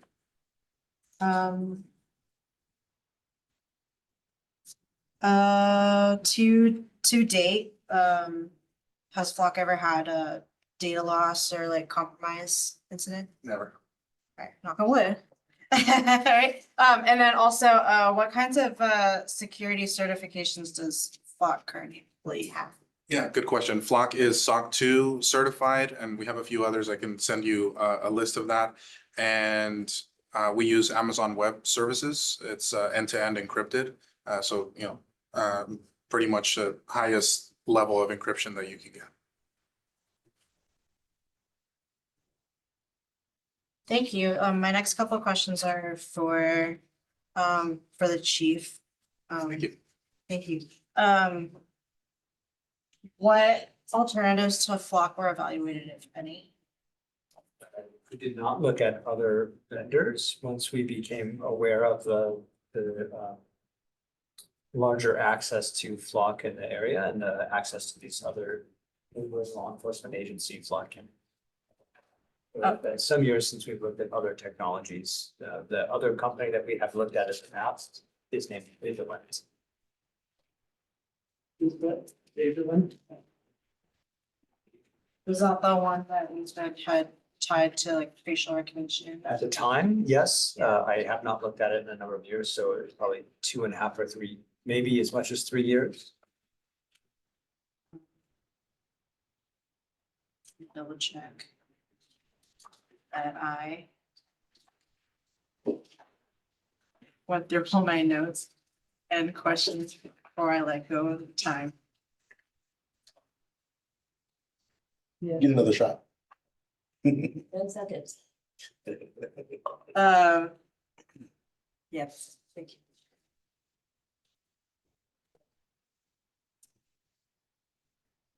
Sure. On the Milpitas and Morgan Hill list, they have a few quote private cameras. What does that look like? Yeah, so private entities can lease their own cameras. And cities like Morgan Hill actually get access. It's a one-way feed. So those private entities don't get to search the city of Morgan Hill's, database. So it's a one-way feed that benefits law enforcement. And so we do have one in town. The Dean Apartments have a Flock camera. And so we are not activating it as a live feed, obviously, until we get approval to do it. But that is an option that if the chief approves, that we can get those live feeds. And so we have, in fact, gotten information after the fact because they're doing their own review of camera footage and seeing still photos that we've had stolen vehicles going in there and committing crimes, and that's on their own legwork. But in theory, groups like mobile home parks, apartments, whatever, can get their own flock cameras and then feed us access if the chief approves. And just so I understand how it works, the system takes a picture. Does the officer have access to what's in the image? Like, for instance, does the officer get to see the image, and does the officer get to see like the license plate, and then if the officer sees a license plate, they're allowed to run it if they want that information? Absolutely. So I think that's one of the great things about Flock is that they actually see it in their hands. They see the actual image.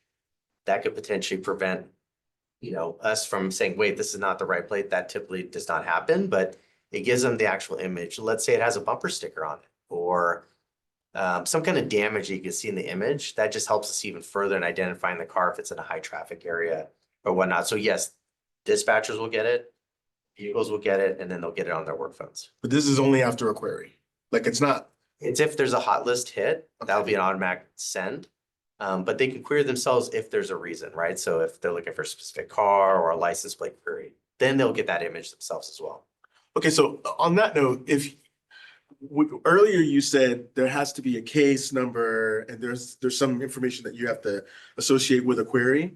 So if you're on the street and you want information on the car, but none of that stuff exists, how does that work? Well, so for them to query, they still have to have an incident, right? So there can't be just a blind query. There has to be a reason, and if there's a reason, there's an incident or case number tied to it. For example, let's say there's an active crime downtown, there's a robbery, whatever the case may be, something violent. In the field, they can actually start querying and looking for an alert for a specific vehicle, right? And so they'll have the access in the field, and actually a supervisor will be able to manipulate and create their own alerts. And so, yeah, in the field, they'll be able to use it. Okay. With respect to the use for other agencies accessing the data, are the abortion protections specific to this agency or are they statewide? That's state law. Okay. State law prohibits collaboration or cooperation or support of out-of-state investigations into abortion crimes. So felony abortions or any criminal investigation to abortion from out of state. And then separately, so just so I'm clear on this, you're not necessarily looking for my car. You're looking for cars that were involved in crimes that maybe fit the description of my car. And then you might look for it, and my car might come up in a group of cars matching that description. And then you would move from there. Is that how it works? Absolutely. It could also, let's say, for example, you'd never do this, but if you're committing crimes, as a hypothetical, and we knew you had a certain car and you're using it, right? We can create our own hot list. Yes, it's tied to you, but it's your car. So we're not looking for you with these alerts. We're looking for the vehicle itself. Right. Okay. Thank you.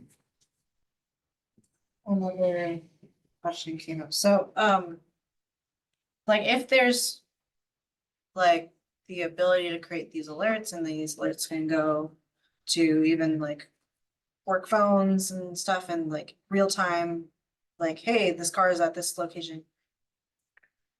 What does an alert look like then, if Flock doesn't store any like vehicle to case/person information? Cause then like what, if I'm like an officer in the field, what am I supposed to do with the alert, once I get it? So if you got an alert, let's say, for example, it's a stolen vehicle, you'll get the notification what the alert is for, the hit is for.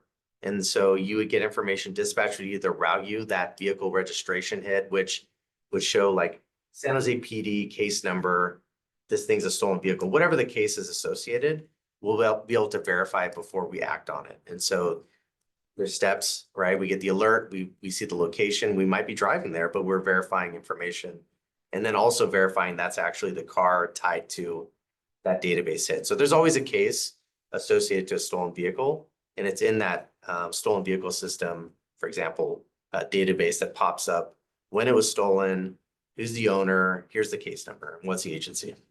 So then, I'm sorry, I'm tired and I'm trying to grasp this at the same time. So then like these communications, do they exist internally? Do they exist on Flock? Yeah, help me understand So we'll have our own ecosystem of flock cameras. Uh-huh. And so it's not like the alert from Mountain View, unless you're querying into it after the fact, doesn't go out outside of Mountain View. It's an ecosystem for Mountain View that cars are coming in for whatever the alert is. And so I hope that helps, that we'll get the alert. We need to verify what the alert is for, right? And then match it to confirming whatever, if it's a stolen vehicle, Amber Alert or whatnot. So we just basically are fed the image. That's all we get that's tied to a hot list. Oh, okay. So I'm a visual person sometimes. So like what I'm imagining is like I'm an officer in the field, you know, going about my day. Like I get an alert, like vehicle on hot list has come up, and then it's just like the picture of that hot list thing, but it doesn't, like, you know, the case number is there, but it doesn't have like the identifying stuff. So when I, as the officer, that's when I'm like, oh, I gotta verify this, and then do with that information. Whatever. Yeah, so it'll start with the image. It'll tell you where it's at. So we're gonna walk through this if it's okay. So we'll get the image. It'll tell you the location, time, and we'll know where the cameras are placed through the city. And so the officer will get the hit for whatever it is, Amber Alert, stolen vehicle. Dispatch will also be able to, if the officer can run it themselves, they can run the plate in our system that we can do anytime. And then I'll pop up the information we need for whatever that hot list reasoning is for. So we'll have our own screen to see all the information. Dispatch is also able to route that over the air if needed. We will know what it won't say, look up this plate. It'll say an Reasoning. Amber Alert that's like an at-risk missing person. That's a Silver Alert, or that's a stolen vehicle. And then you have to then go and confirm it for our policy in the system. No, I'm lost again, because I thought, oh, I thought that we didn't have like the information on like the situation tied to like the vehicle. It doesn't have any information about a person. Oh, If the vehicle itself is stolen, or the Mountain View Police Department, if we have a felony vehicle, so if a vehicle is involved in a robbery or a series of robberies, we can now enter that vehicle license plate into that NCIC system. That system, if an officer is behind the car, they run the plate, it pops up and says, oh, that's a stolen or that's a felony vehicle associated to the robbery. That data system already exists. It doesn't say who the driver is, anything else. You may have to call that agency, and that agency says, yeah, let's pull it up, and it has a link to this person, but the system itself is just a vehicle system. It doesn't go another step into a person system. And so this only exists on the vehicle system. The plate reader essentially reads the plate.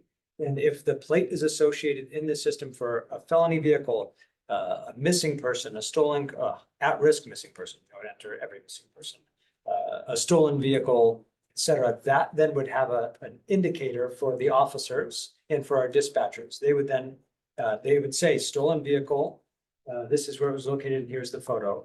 The officers still have to, per policy, confirm that license plate from the car, check it, make sure it's the correct license plate.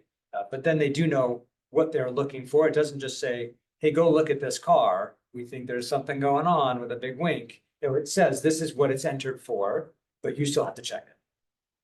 I think the hamster's back on the wheel. So, okay, so now let me pare it back to make sure. Okay, so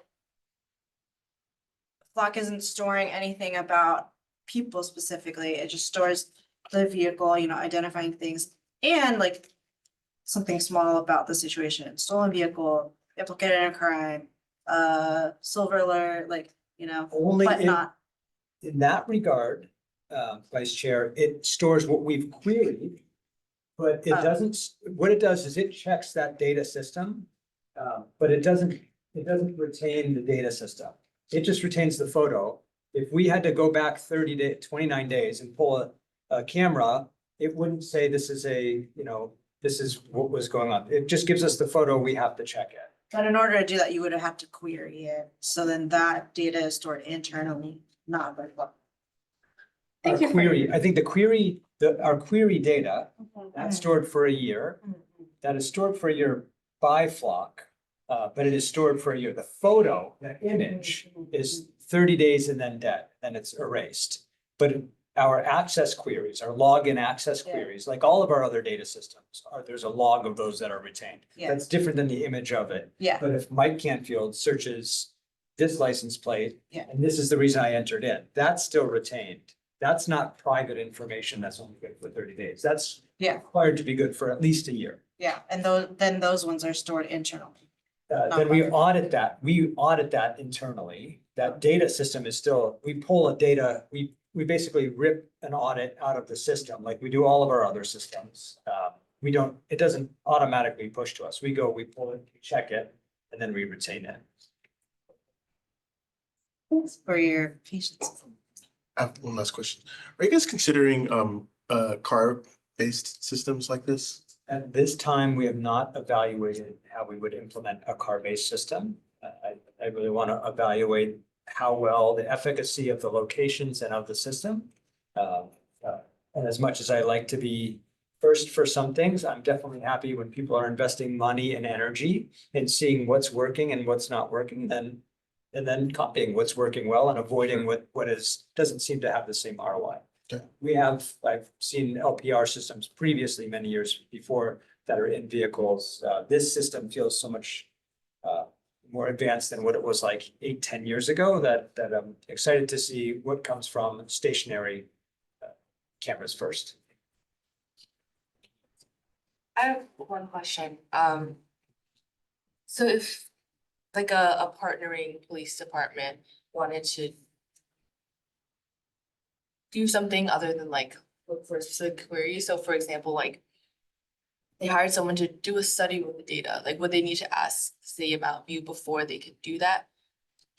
Like, it's not like being sold, I guess not, it's being used, I guess. So like if it's being used in like mass amounts, not like individual queries, but like to identify trends or things like that, would they need to notify or ask the city of Mountain View? I think, assuming that we've granted them access, they would have to log into a set of already authorized reasons, and data research is not one of those reasons. I guess a law enforcement agency could lie thousands of times to gain access, but that seems like a high stretch, especially considering that data, we own that data and they have to sign into an agreement with us. So that would be, it seems highly unlikely that a government organization, law enforcement agencies don't tend to do a lot of data research, as you and I have talked about. We have a lot of data, but we don't have a lot of researchers. So it would be a challenge. Yeah. Is that something that like Flock itself would do? No, no, again, so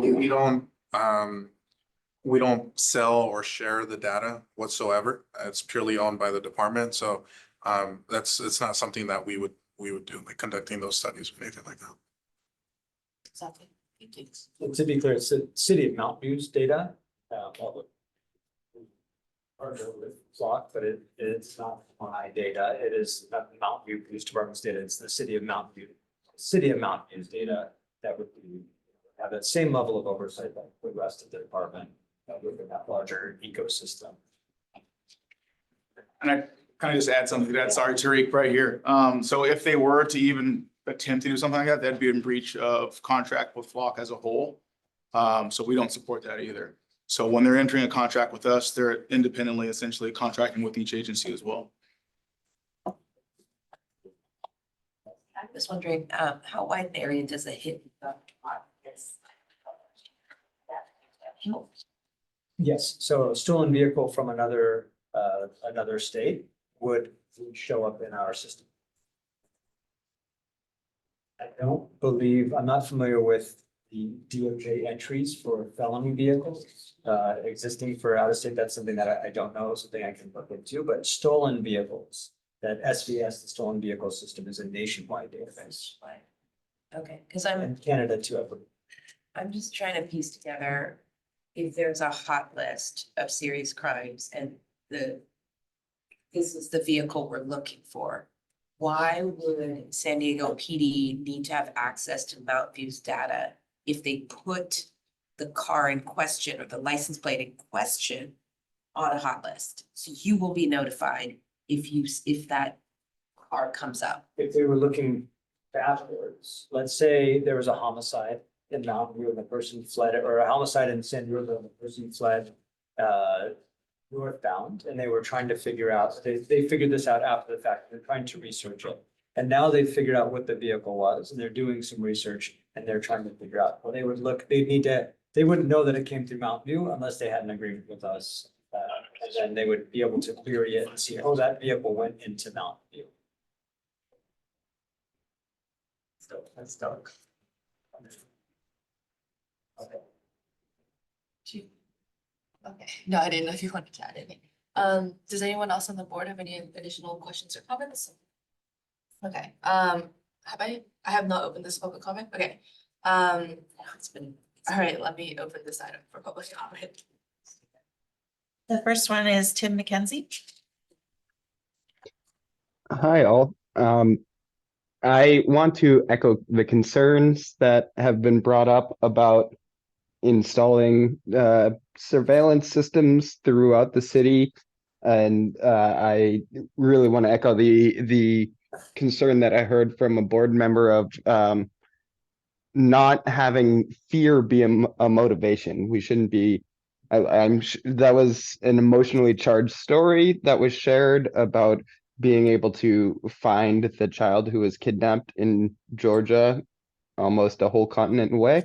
And it's great that the child was brought in safely, but it's a very emotionally charged story designed to sort of prime us to say, yes, we should do this.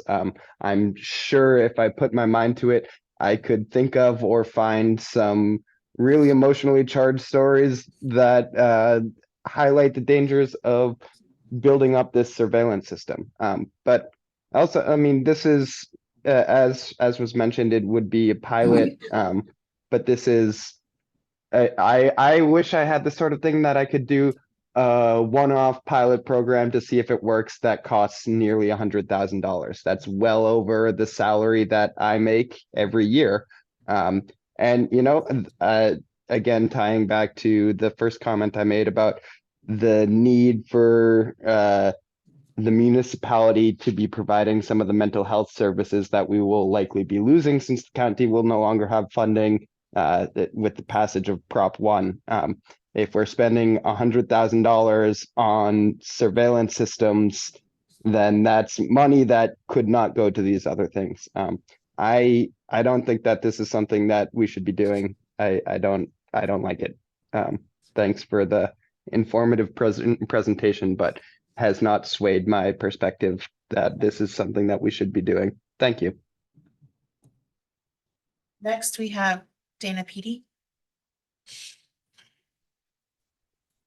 Hi, y'all. Dana Peaty, Mountain View resident here on behalf of MVCPRA. Thank you so much for that information. Definitely will be rewatching this recording and re-listening carefully to wrap my head around some of these details and nuances.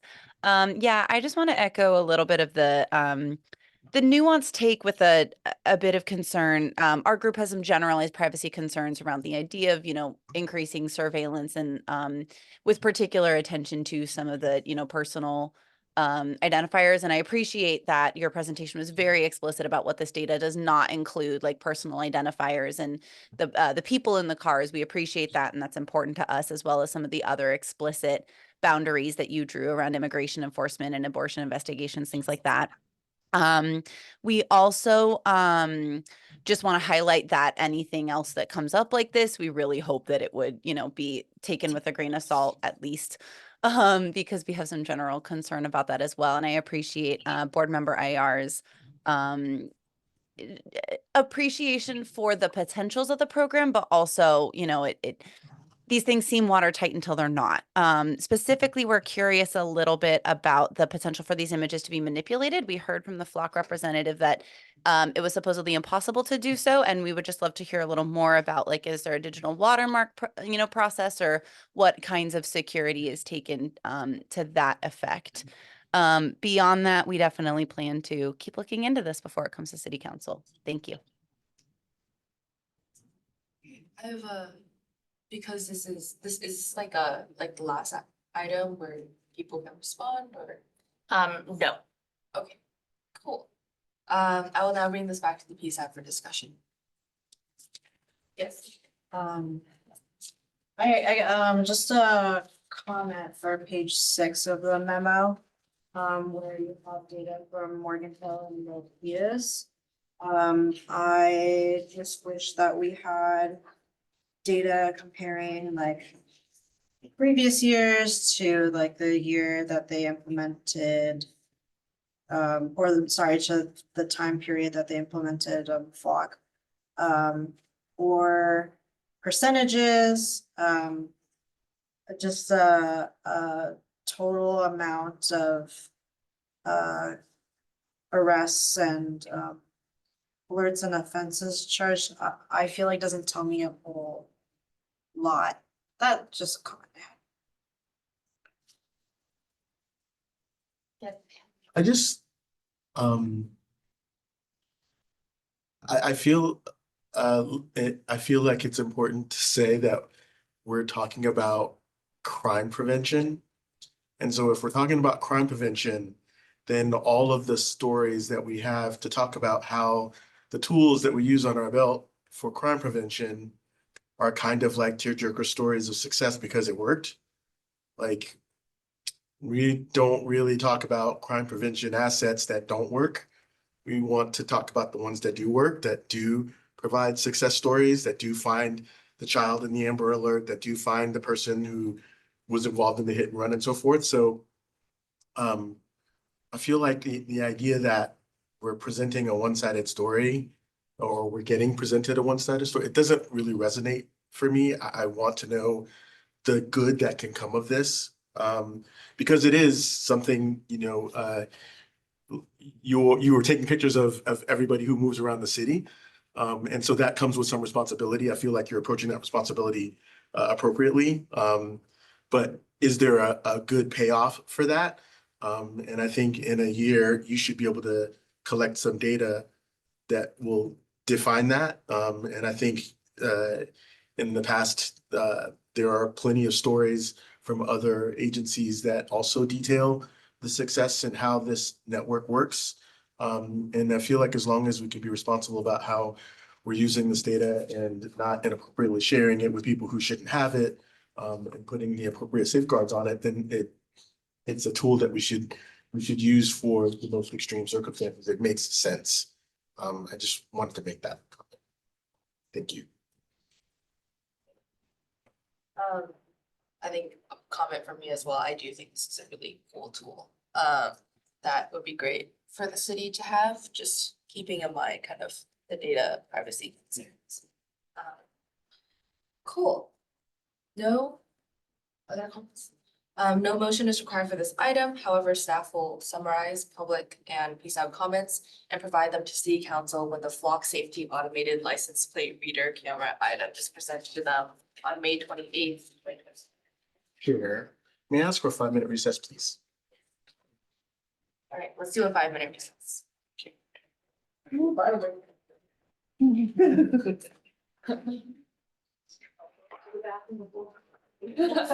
Oh, wait, I just realized that had a weird implication. Thank you, gentlemen. Sorry.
Alright.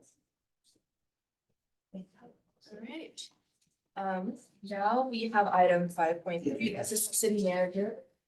Audrey Seymour Ramberg and Police Chief Mike Canfield will present this item, the budget.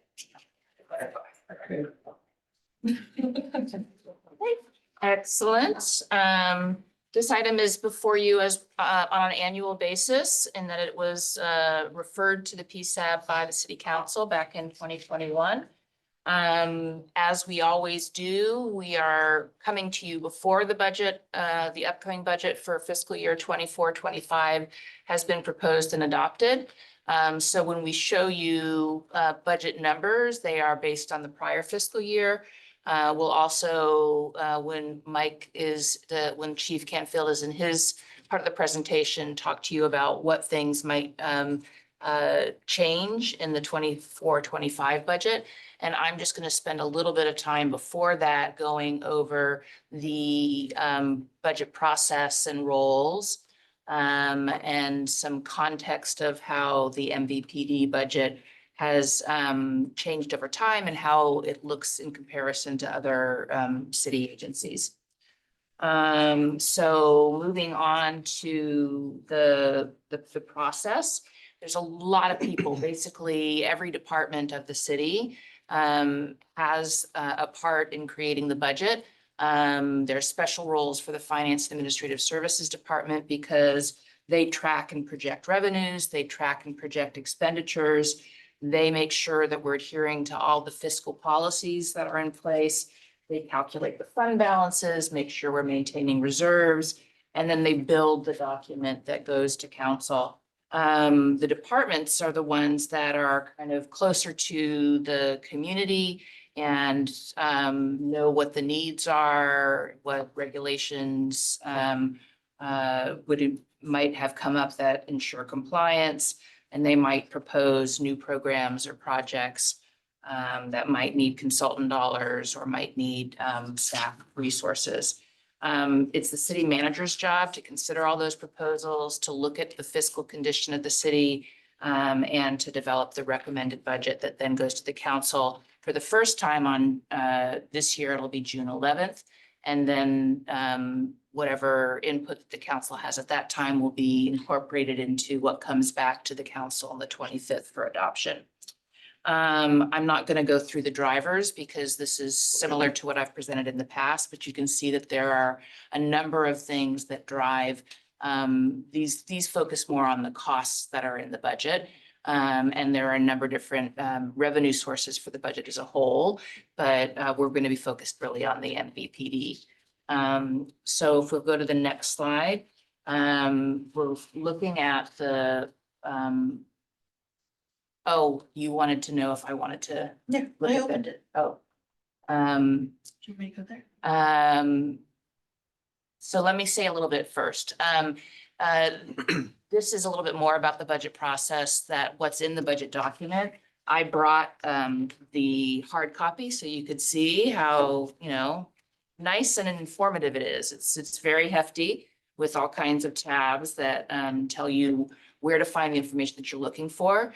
The transmittal letter is kind of the insider. I'll give you the inside scoop. That's if you could only read one thing, that's a great thing to read in order to get the high-level summary of the city's fiscal position in terms of its revenues and expenditures, and the storyline of what has been happening in the city and what's going to upcoming activities of the city and how that translates into budget proposals. And there's also a lot of other information that you can see that are in the budget document. If you were really interested in one particular department, you can find the tab. For example, there's the tab right here for the police department, and you can open that up and you can see the org chart, an overview, the mission of the department, an overview, all of their functions, what they accomplished in the prior year, what their goals are for the coming year, performance and workload measures, a list of all their positions, and then a summary of their revenue and expenditures, and then any proposed major changes that are new to this fiscal year.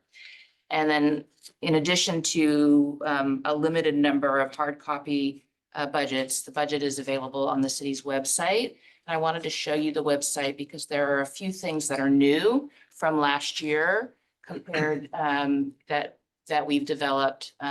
We have a new Finance Administrative Services Director who has made a commitment to transparency and has created a budget video that makes the budget available to people in a different format that, maybe this would be something that would be too intimidating to dive into.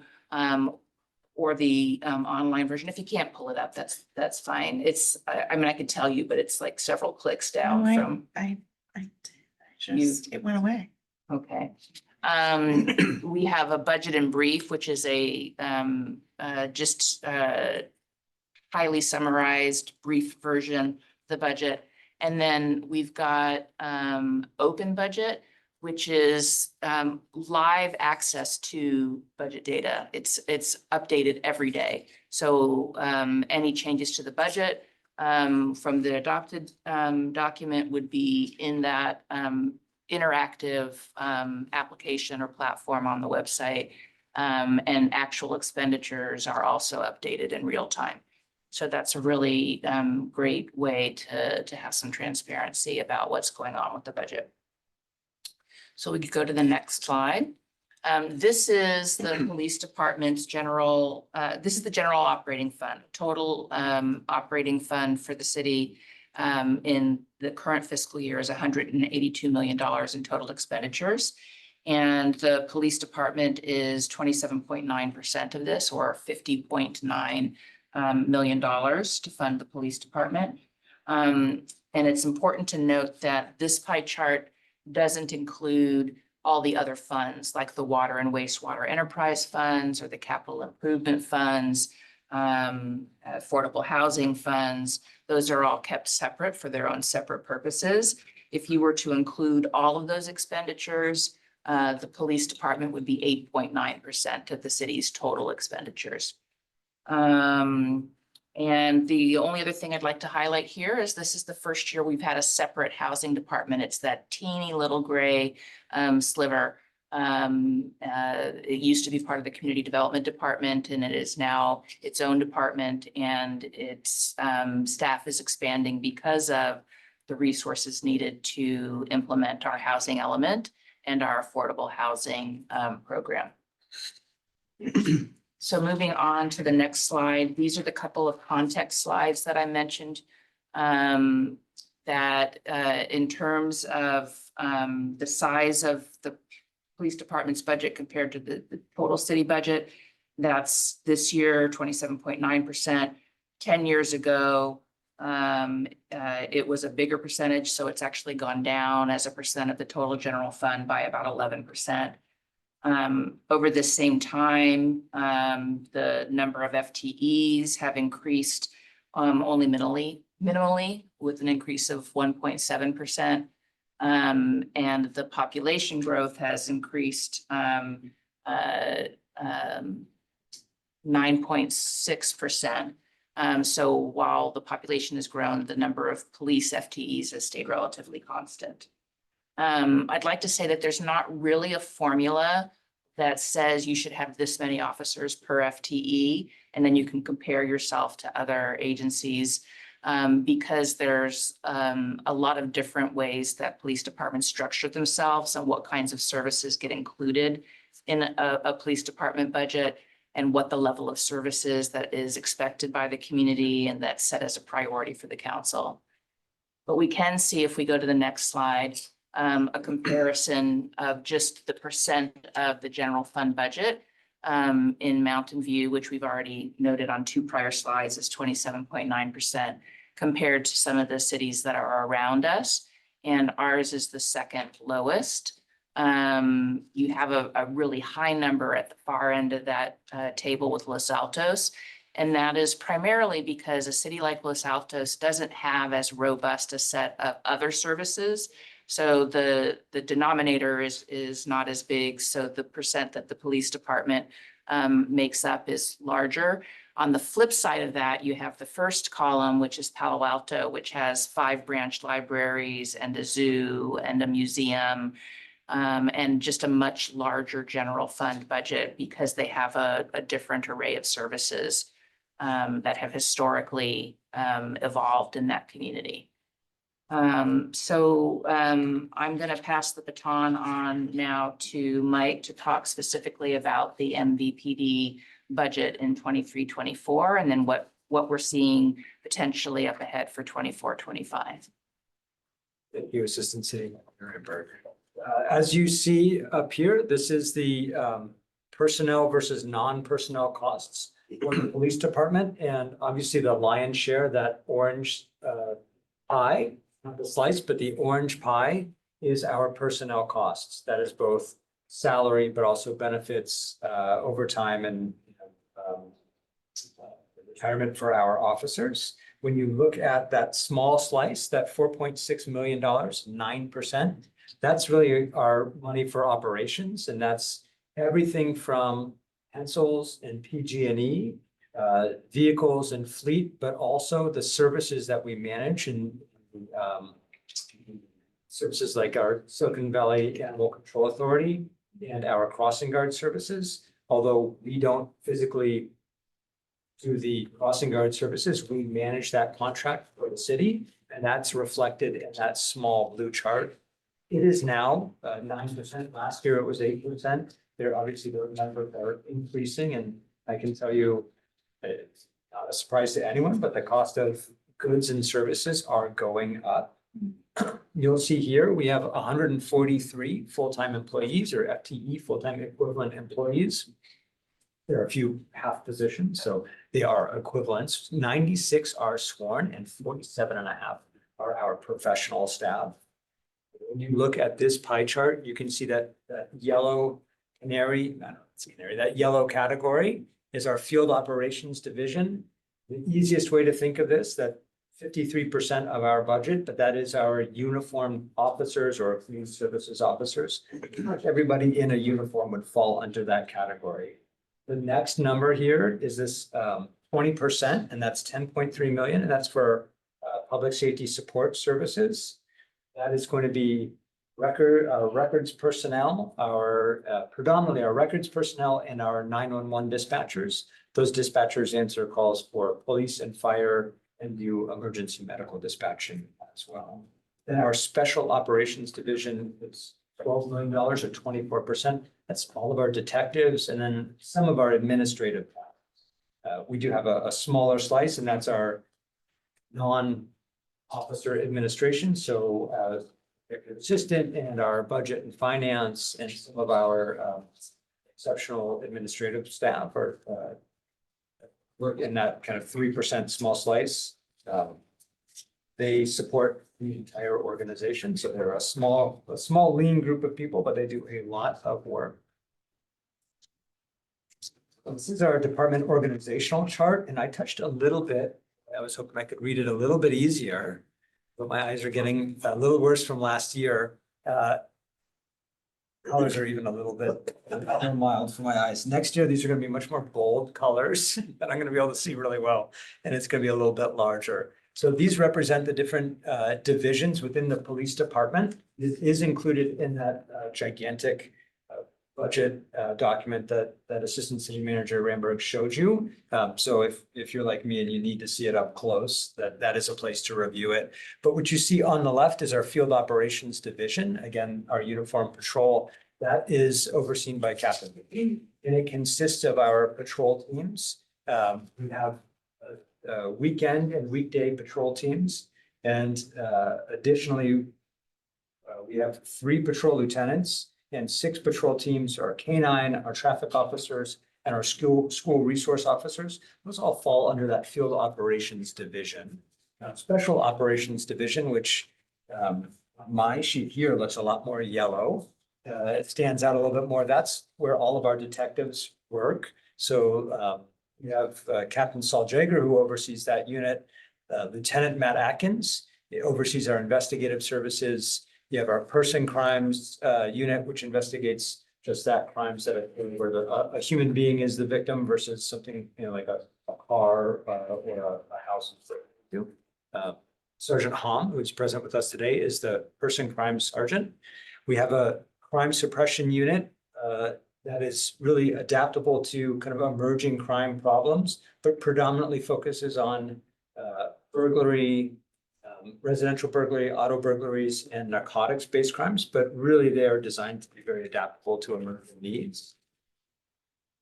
We invest very heavily in task force relationships, and we see that not as a cost, but truly as an investment, both in the development of our staff, but also selfishly, I have access to an exceptional group of very highly trained and specifically trained detectives from across the area, whether it's for auto theft or high-tech task force or the narcotics investigation unit.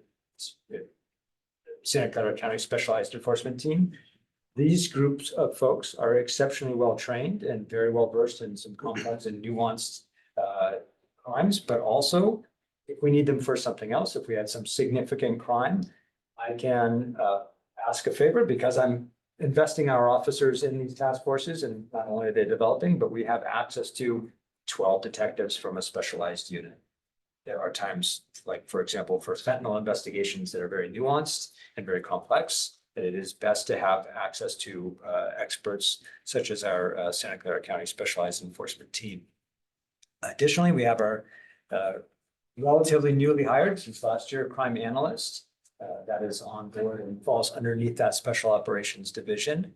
And we have administrative functions that oversee our hiring, our personnel and training, and those fall under that same Special Operations Division, but not under the Investigative Bureau. And you'll see also personnel or property and evidence. So every time a piece of property is logged in or needs to go to court, it's a very structured system, but also those guns and items that are destroyed. The destruction of evidence is also handled through property and evidence. And then our special operations, or our operational services unit, our OSU, that coordinates a lot of special events. So whether it's the fantastic concerts downtown or events at Shoreline Amphitheater, those are coordinated. The staffing and the after action reports are all done through that unit. Additionally, and forgive me, I skipped over one of the most important units in the investigative services unit. We have our own digital cyber forensics laboratory. Every case that we have now really has a digital fingerprint attached to it. And so we have invested heavily in the training and the equipment associated to having our own forensics lab. And that just creates significant benefit for every other unit in the department, but also in our ability to provide a high level of service and to expedite timelines. We can send items to a crime lab, and we do, but there are not very many agencies, certainly not very many agencies our size in the region, have their own digital forensics lab. So everybody is sending stuff to that crime lab, and the delays are very long, just based on need.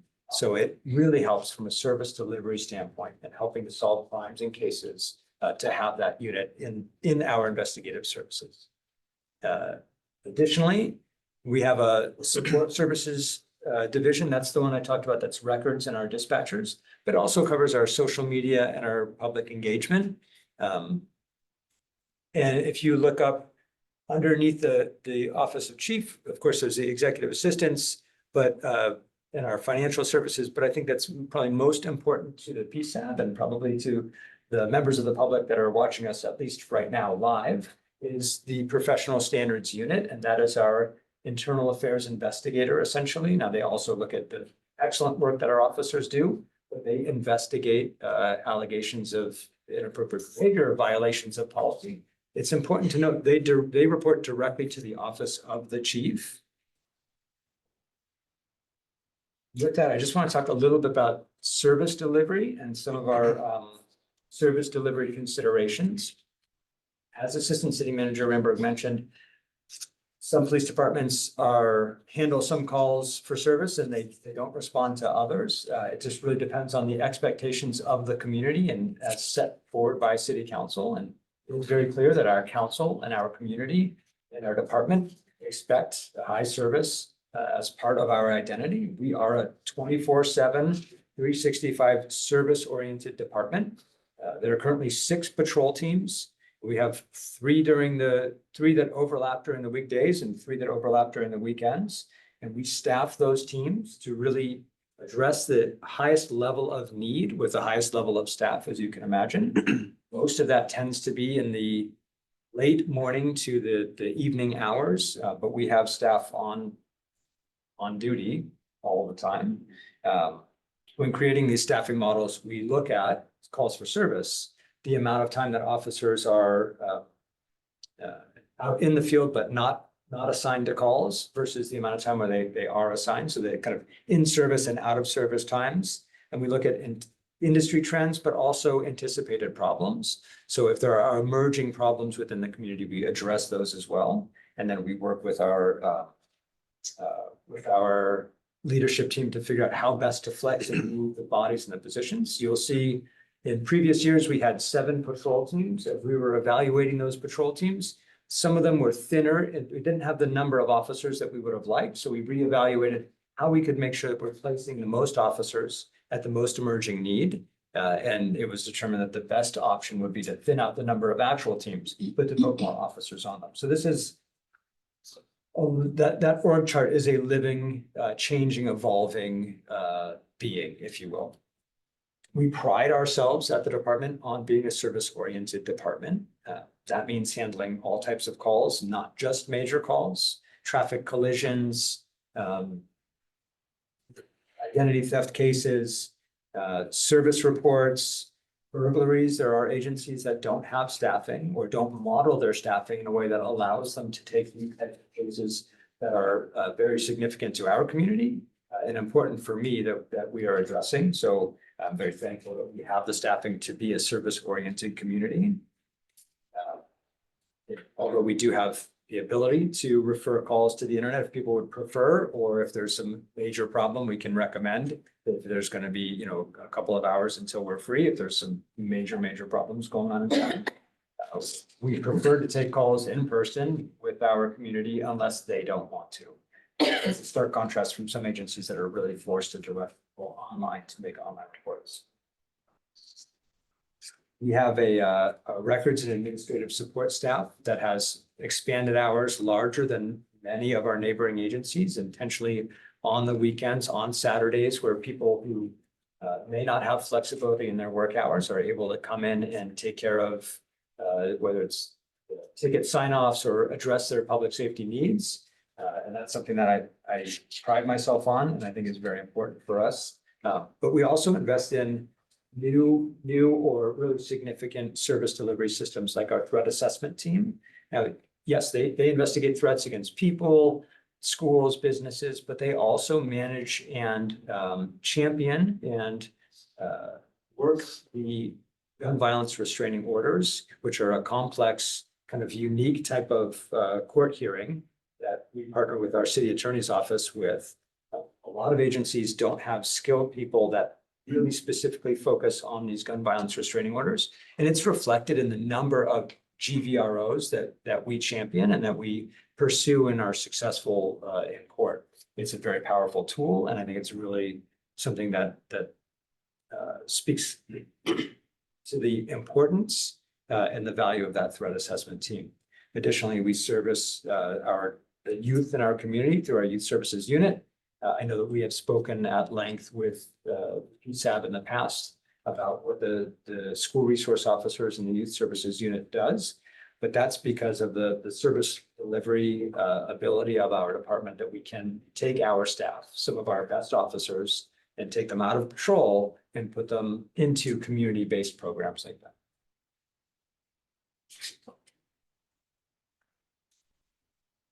And I promise there's a really strong nexus to our organizational values and a budget presentation. And it's not just because it may be in a larger budget document, but without proper management of our budget, without training, without equipment, and without staffing, it's very hard to provide exceptional service.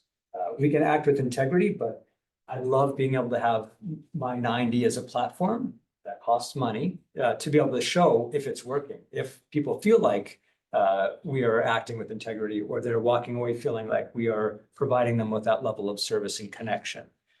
And similarly, treating others with respect.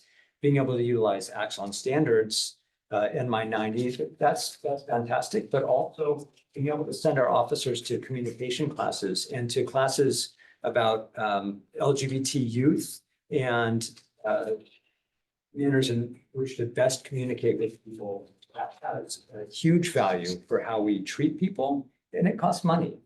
But it's something that we utilize to really support our organizational values. So they're not just words on a paper, but they are really truly important to us as a department, and they're lived through our access and use of our budget. Looking at our non-personnel expenses for the 23-24 fiscal year, as just a high-level overview, our body-worn cameras on our officers cost about $77,000. For training, we had limited period, $150,000, kind of an extra influx of money because there were a lot of delays related to COVID and a lack of training opportunities. Well, all of those trainings became available, but we knew that we would need additional budget money so that to address those extra trainings. So that's extra money. But in addition to what we already had, for a total of $270,000. Like all companies, essentially, we have a lot of data, big companies that have data. We need software. We need to manage personnel and staff, whether it's dispatching officers or firefighters to a call, or if it's, report writing, and even just our time cards, that all is software, all has to be managed, and it's not cheap. That's a $350,000 expense. I mentioned earlier our crime lab items. We do send a lot of items for DNA analysis, for example, but sometimes like a higher level of fingerprint analysis. Those go to the crime lab and we don't do it for free. It's a fantastic crime lab in Santa Clara County, but it's not a cheap crime lab, and that's $94,000. That ebbs and flows. Certainly their costs are passed down to us, and depending on the number of items we send, that number can change. Similarly, we have our uniform and equipment costs, as well as our firearms range training. Those costs are $120,000. Essential services, but not something that we can do without. We have to have uniforms, and certainly we have to have training time. And I spoke about it a little bit earlier, but there are services that the police department manages and that are held within our budget. Most notably are our crossing guard services, and that's not a cheap cost at $439,000 in the fiscal year.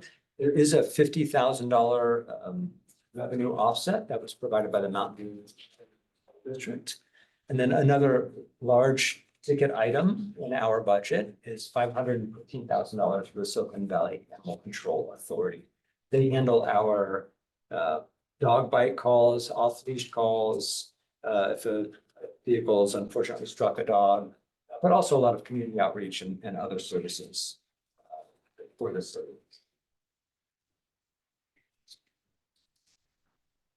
And I spoke a little bit earlier about these training costs.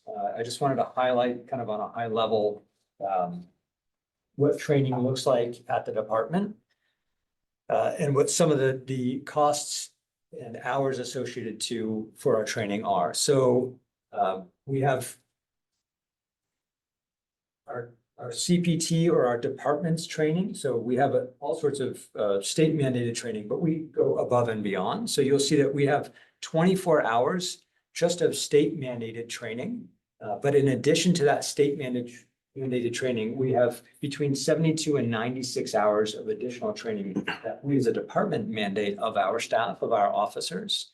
An academy is 888 hours. Our field training program, that FTO program, is 1,000 hours. So it's not a short period of time. And then after the academy, before field training, as long as their class is they tend to, by design, line up perfectly. We send our officers to additional CIT training. So that's training designed specifically on how to handle people who are in a mental health crisis. And it is very it's designed around communication and observation and figuring out how to de-escalate and not to inflame the situation. And it's been very successful, I think, industry-wide, but my preference is to make sure that before officers go on the field, we go into that training, and generally speaking, those classes line up, they're intended to line up.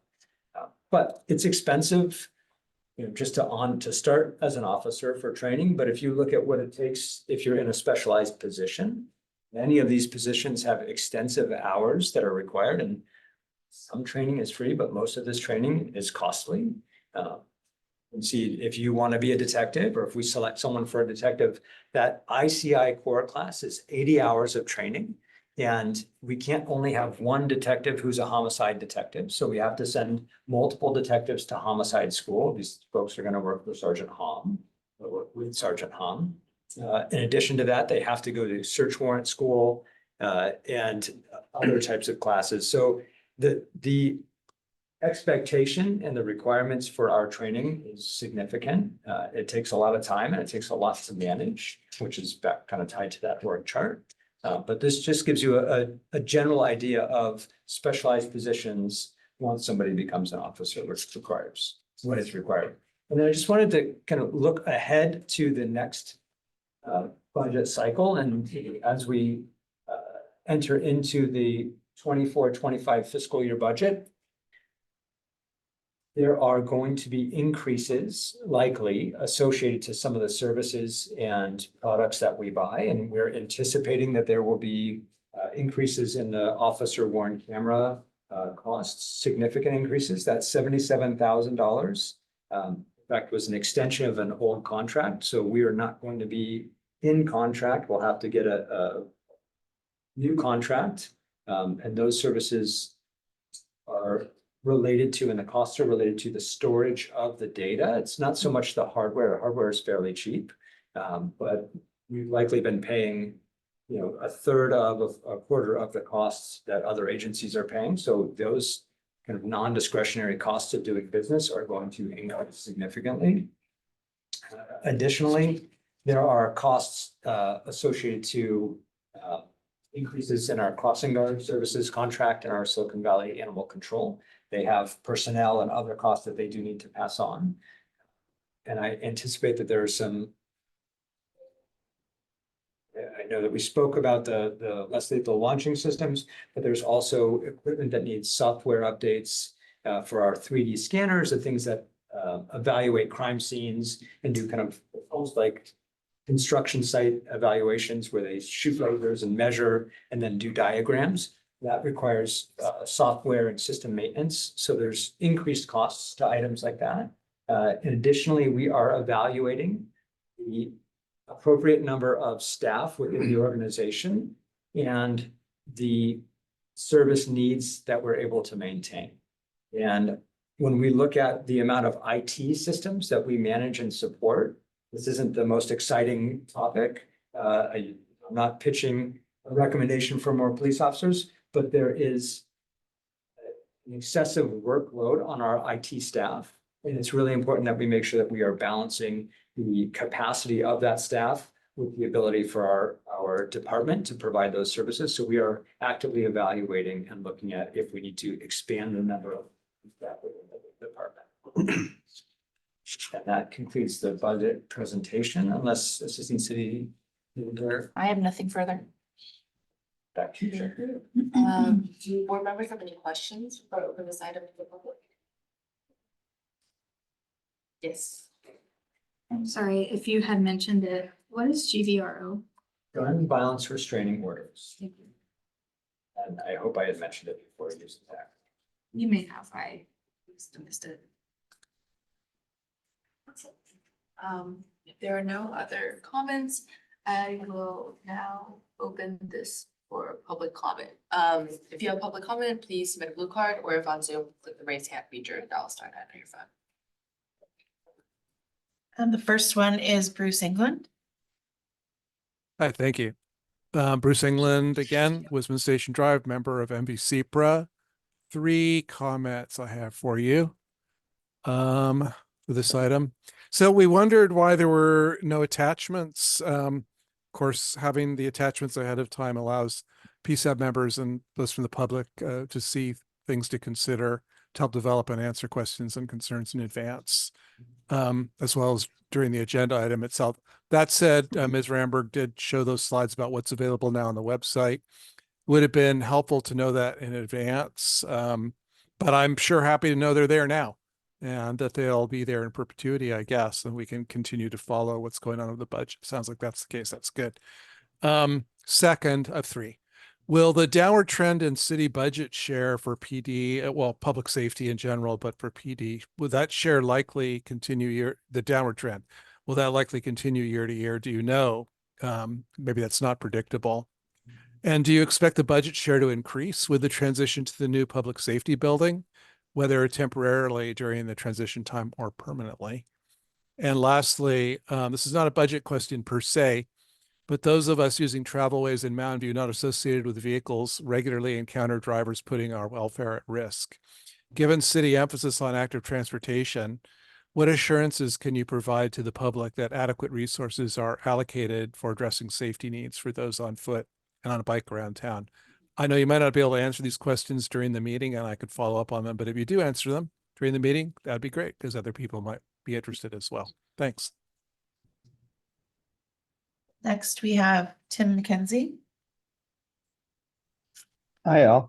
I'm struck by something that was mentioned in the presentation of the different percentages of police department as a total of city budgets and comparing the local area, and how the major comparison was the different types of services that cities provide, and that Palo Alto has multiple library branches and things. And I just wonder about the different types of services that we aren't providing if we're continuing with the status quo or increasing costs, as it seems like inflation's hitting us all. That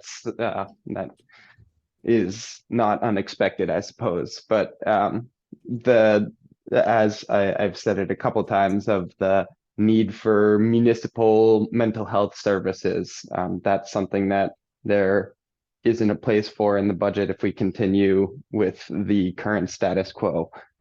We're considering spending nearly 6 figures on installing cameras throughout the city, and it's a program, but there wasn't any discussion about metrics would actually be determined or not, or anything along those. And unclear what how continuing on the status quo, or if we'll look and consider of some of those other types of services that we might want to have in the city that we don't have right now.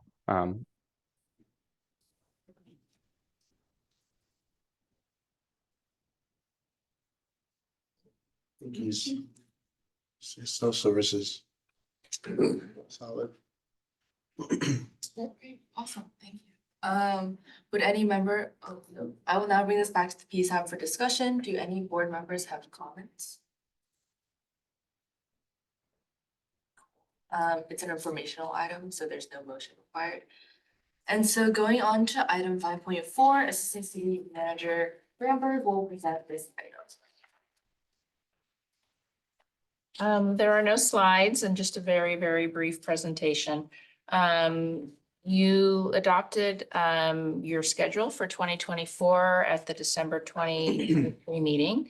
At that time, there was a split vote on whether or not to move the December 12th, 2024 meeting to November 14th. Also, since that time, staff identified the need for an additional meeting in June, and that has been scheduled for June 20th after polling of PSAB members. So the action before the board tonight is to adopt a new schedule with this new June meeting, and to see if there is a majority in support of moving the the December meeting to November. I think we had 6 commissioners present and a split vote back in December, and we have 6 commissioners present now. I don't know where people's positions are on that, so that's something for the board to discuss. Do board members have questions about this item? I have a question. When in the schedule can we revisit the start time of this meeting? for the next calendar year? Or the next, or is it calendar or fiscal year? We adopt the calendar for or the schedule for the calendar year. And that would have been something to do when that calendar was adopted in December. I just wanna, my comment is, we don't meet every month and we have a start time of 7 p.m. And I just feel we aren't very effective after around 9 o'clock. And this meeting consistently goes to 10 to 11. And I'm just, all the other boards meet once a month. We don't, except for July and August. And we have a late start time. And I just question our effectiveness after a certain time at night. Because our meetings are our agendas are so packed. But I will hold that thought till December.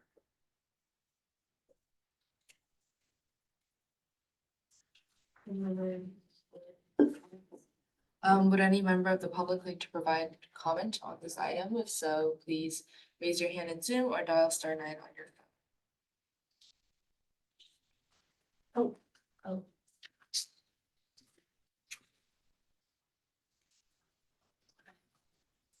We have Tim McKenzie. It's a real barn burner tonight. I guess you guys don't have to vote to extend past 10 p.m. But as someone who's simply a member of the public and doesn't have to actually do the deliberation and the same cognitive load that you all have to, I also feel the lateness of the hour creeping, and I appreciate the comment that was made by the board member. Thank you. Thank you. I will now bring this back to the PSAP for discussion.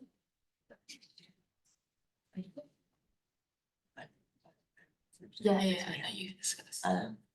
I would probably lean more to November because any discussion that happens there, any actions that are taken there, it just allows for some follow-up because December 12th, close to the holidays. I don't know, in case there's things we want to get done. It just leaves a shorter runway. So I would probably lean more towards November.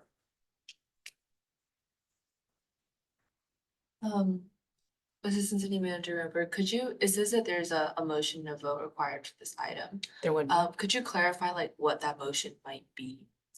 For example, board member Ayer could make a motion to adopt the schedule with the June meeting and moving the December meeting to November, and could see if it gets majority support. Or somebody could make the opposite motion to adopt the schedule, keeping the meeting at December. And whatever there's majority support for would be the schedule. So what about the June meeting is going to be added regardless, right? So If- it's if- not something we vote on. You should vote on it because you need to have an adopted schedule. Although it's important to note that that will be considered a special meeting, so it won't have the same requirements in order to have an excused absence. Yes, thank you.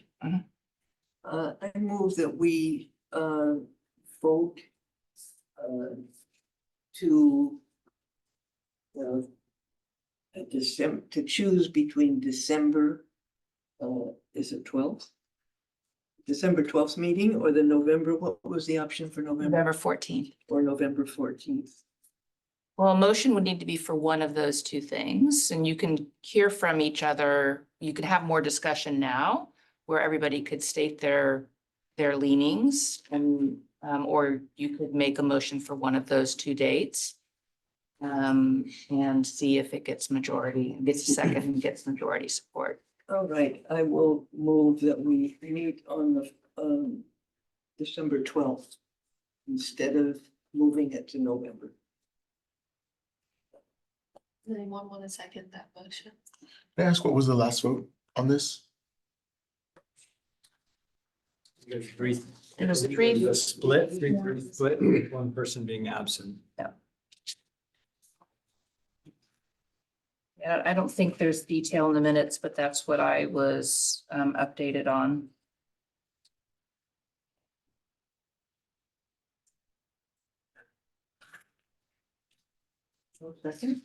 I'll move to move, I'll move to adopt the June Well, meeting. she needs a second. Need a second. Well, there wasn't a second. So this is a different motion. Oh, So this is a different okay. motion. Oh. All right. So, I'll move Okay, to well, adopt the. I will second her motion, so we can vote on it. Assistant City oh my gosh, Assistant City Manager Ramberg, could you take a roll call vote on this motion, which is for adopting June and moving to December? Keeping the meeting at December. Yeah, keeping, so June and December. Yes. Okay, so Chair Wang, No. Vice Chair Tang, No. Member Ayar. Member Brodowski, Yes. Member Frink, No. and Member Souter. No. Okay. So it kind of looks like somebody needs to make the other motion. Why did you second if you Cause I totally wanted to give know? her just due, that's all. Okay, I move to, I'm sorry, I'll point of order myself. I move to adopt the June meeting and to move the December meeting to November 14th. Is there a second? Okay. Roll call. So that was Dava, we second? Yes, please. Okay. All right. All right, roll call vote. Chair Wang, Yes. Vice Chair Tang, Yes. Board Member Ayar, Yes. Board Member Brodowski, Yes. Board Member Frink, Yes. and Board Member Souter. Yes. That motion passes. So the calendar will reflect move for that last meeting to November, and we will update the tentative agenda list on the website.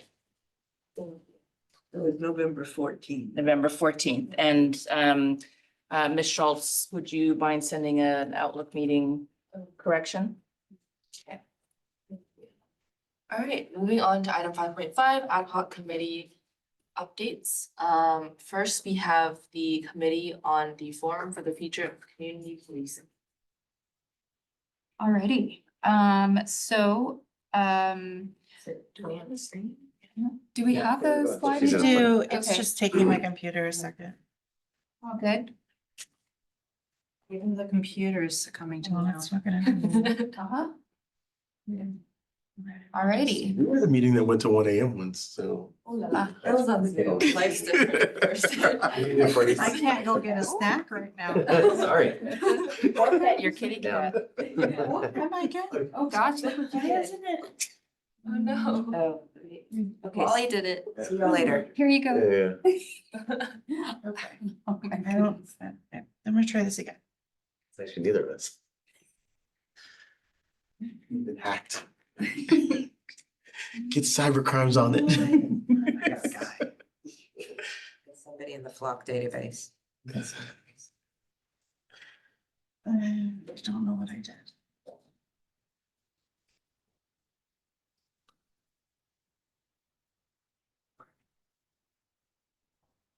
Try this one more time.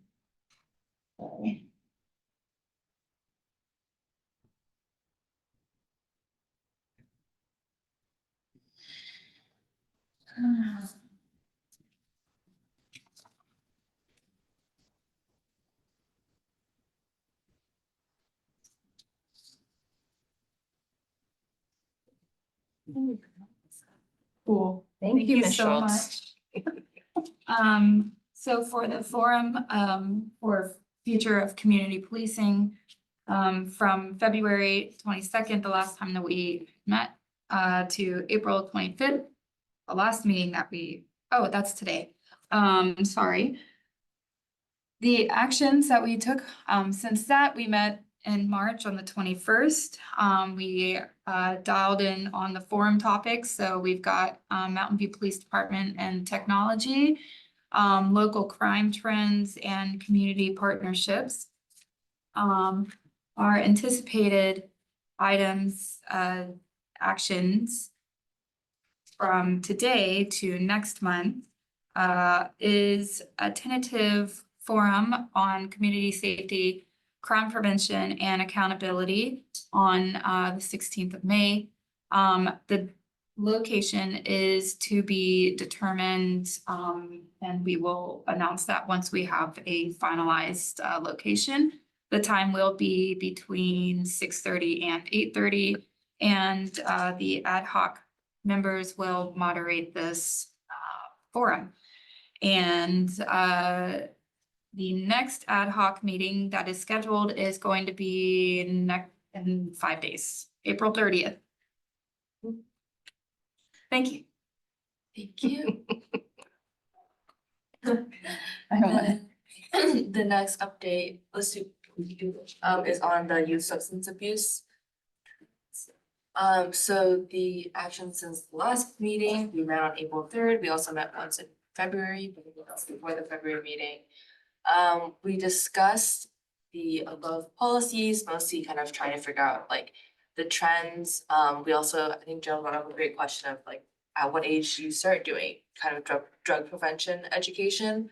And I think in many cases, it feels like it's, I guess like for me personally, the first time I received like that kind of education was in high school or like in the very end of middle school. And so we want to kind of discuss that with the schools as well. And talk with the school resource officers about that. Am I supposed to be presenting on? Okay, perfect. I was just like, use their spots and then I go. And then we were wondering whether the educational programs are effective. So like, where are we talking to, and are we reaching them correctly? I think in terms of what's coming up, we're trying to kind of gather the data or at least the trends. If like, for example, if schools don't really want to share the data, get some trends. Schedule a meeting with the student advisory board. So the Mount View High School has this like really cool board where they try to have a really representative group of students to talk about issues. So we're trying to schedule a meeting with them to talk about this committee and what we do, and then like asking the schools the question that I mentioned previously. In terms of the meeting, we haven't actually scheduled one yet, but it's probably gonna be early next month. Okay. Wait, do you have a question? Oh, Okay, if people have questions. okay, Sorry. sorry. I have a question, or I have a suggestion. Yes. So Fentanyl High was screened last week, or no, earlier this week? Is it this week? I think it was this week. And this week it was sold out, right? So, I asked, I asked when there would be the next screening and they said sometime in the fall. So I'm just wondering, if there could be something earlier. Cause, A screening, that was with the Screening. county supervisor. that was with the county supervisor. So I don't know when they came back and said the fall, if they met with the county supervisor or just other screenings. But I'd love to find out if there could be, I mean, that was the county supervisor, so that went out to everybody, right? That wasn't just Mountain View specific. So I'm wondering if there's an opportunity to do something earlier that's more Mountain View specific, because everybody I talked to couldn't get tickets because it just sold out like that. So I'm wondering if that's something the body might look into. If we have screening at Mountain View High, for example, or Los Altos High or both, or. Yeah, I think that's something we can look into. It seems like a really cool addition to the Yak summer movies. So we should do that, but yeah, absolutely. Well, Um, I have a question for you. I feel like a couple years ago, you had a question about what the substance of drug prevention education in our schools was. Do you by chance, have you come across that in this? Yeah, so we haven't really had a chance to interact directly with the schools yet. Especially we want to talk to the student advisory boards. I know I did have that question. I think I talked to Chief Canfield about it because the presentation in my school was crazy. And I think that it has been improved.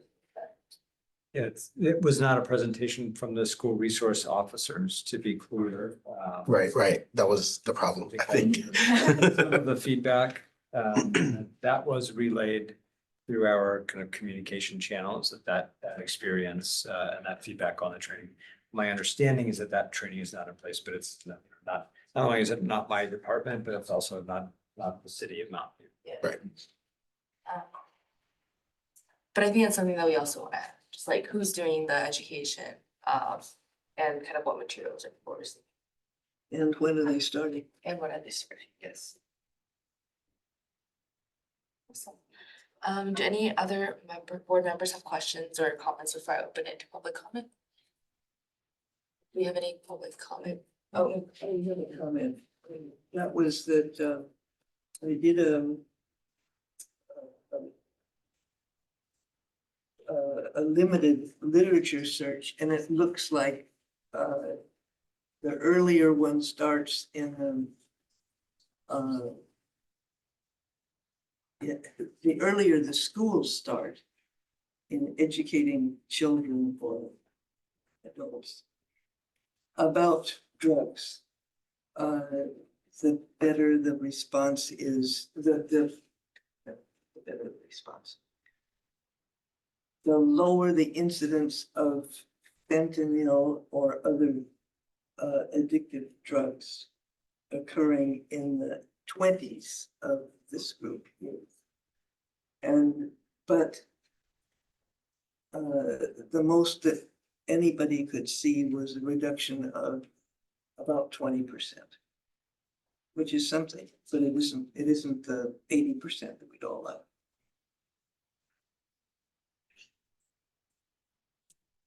All right, do any members of the public want to comment? Sounds good. Okay, I will now bring this back to Peace Out for discussion. Do any board members have additional comments? Another subcommittee, I lost track. I don't think so. Okay, is the mental health one still, is it officially closed or is it kind of going on? We have ongoing activity in that we have updates from trust and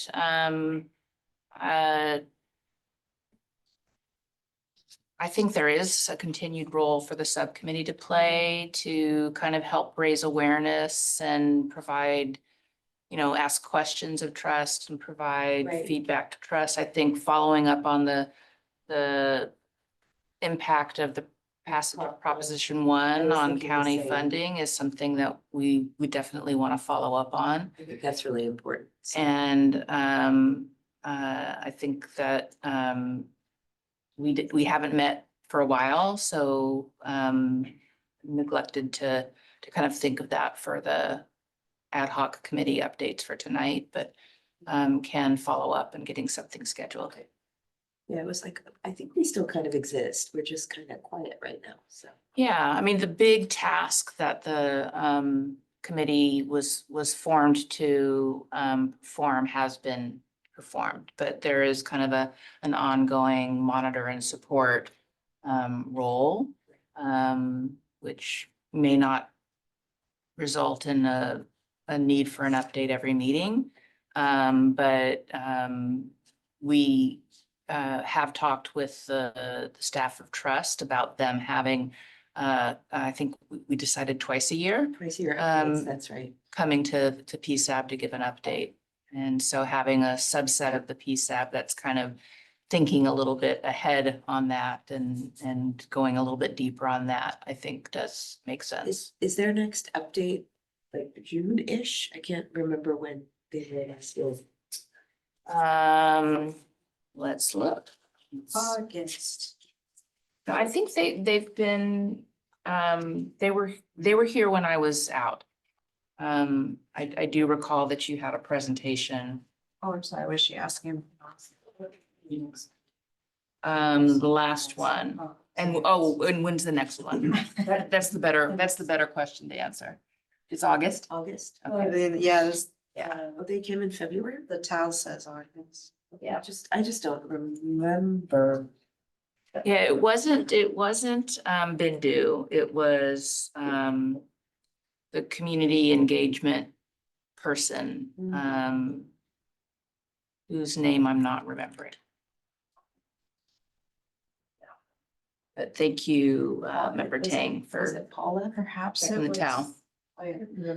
Perhaps it was November, as I don't remember this meeting, and I thought that was the meeting that was. Yeah. I don't remember them being here in February. Okay, well, I think what I heard is maybe we can follow up on the Might have been Prop December. one. And then either bring in an update ourselves or include that in their next update is what I'm hearing. So, the final item is board staff comments, questions, and committee reports. No action will be taken on any of the questions raised by the PSAP at this time. Do any PSAP members or staff have comments or questions? I just have one comment, which is, there was a member of the public who kept talking about reallocating monies from one budget to mental health. And if I recall from MVPDX, we learned in that the city isn't, I think by state law, not allowed to have its own mental health programs. Is that? What I would say about that is that the city does not have state funding, which goes to the county for mental health, doesn't have county funding, which the main responsibility for the provision of mental health services, where you have mental health professionals and dedicated funding streams and training, and the rest of that is at the county level. Right. That's the way that mental health services are structured in the state of California.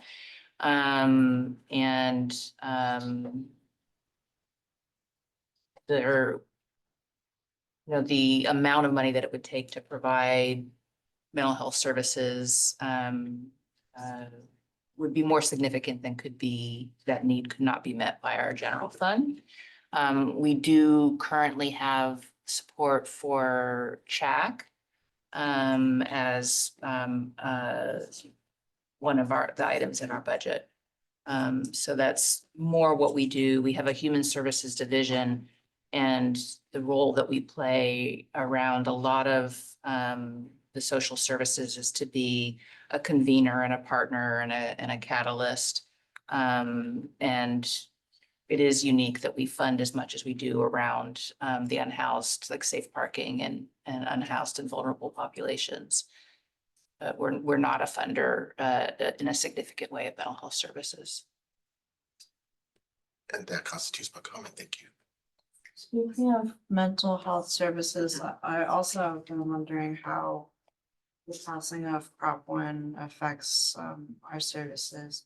I sent an email off to Bindu at Momentum for Health asking, but maybe my email just fell down, got buried in her inbox, that's the saying. I mean, Trust also recently, if you've been following them on social media, they debuted their truck. It looks very nice. And I'm wondering about the longevity of Trust with the new. It's a really good question. Definitely need to follow up on that. And we can, in addition to talking with Bindu, we can talk directly with the county mental health folks.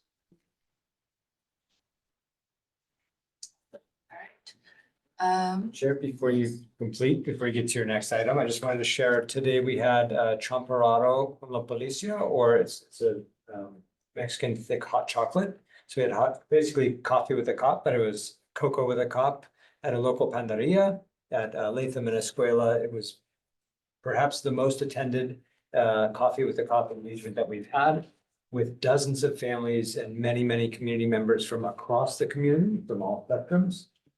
Just fantastic event that I was so thrilled to see so many community members at.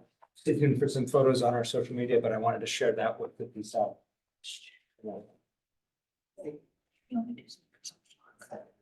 We will now move on to the final item of the agenda, adjournment. This meeting is adjourned at 10:31 p.m. Yay.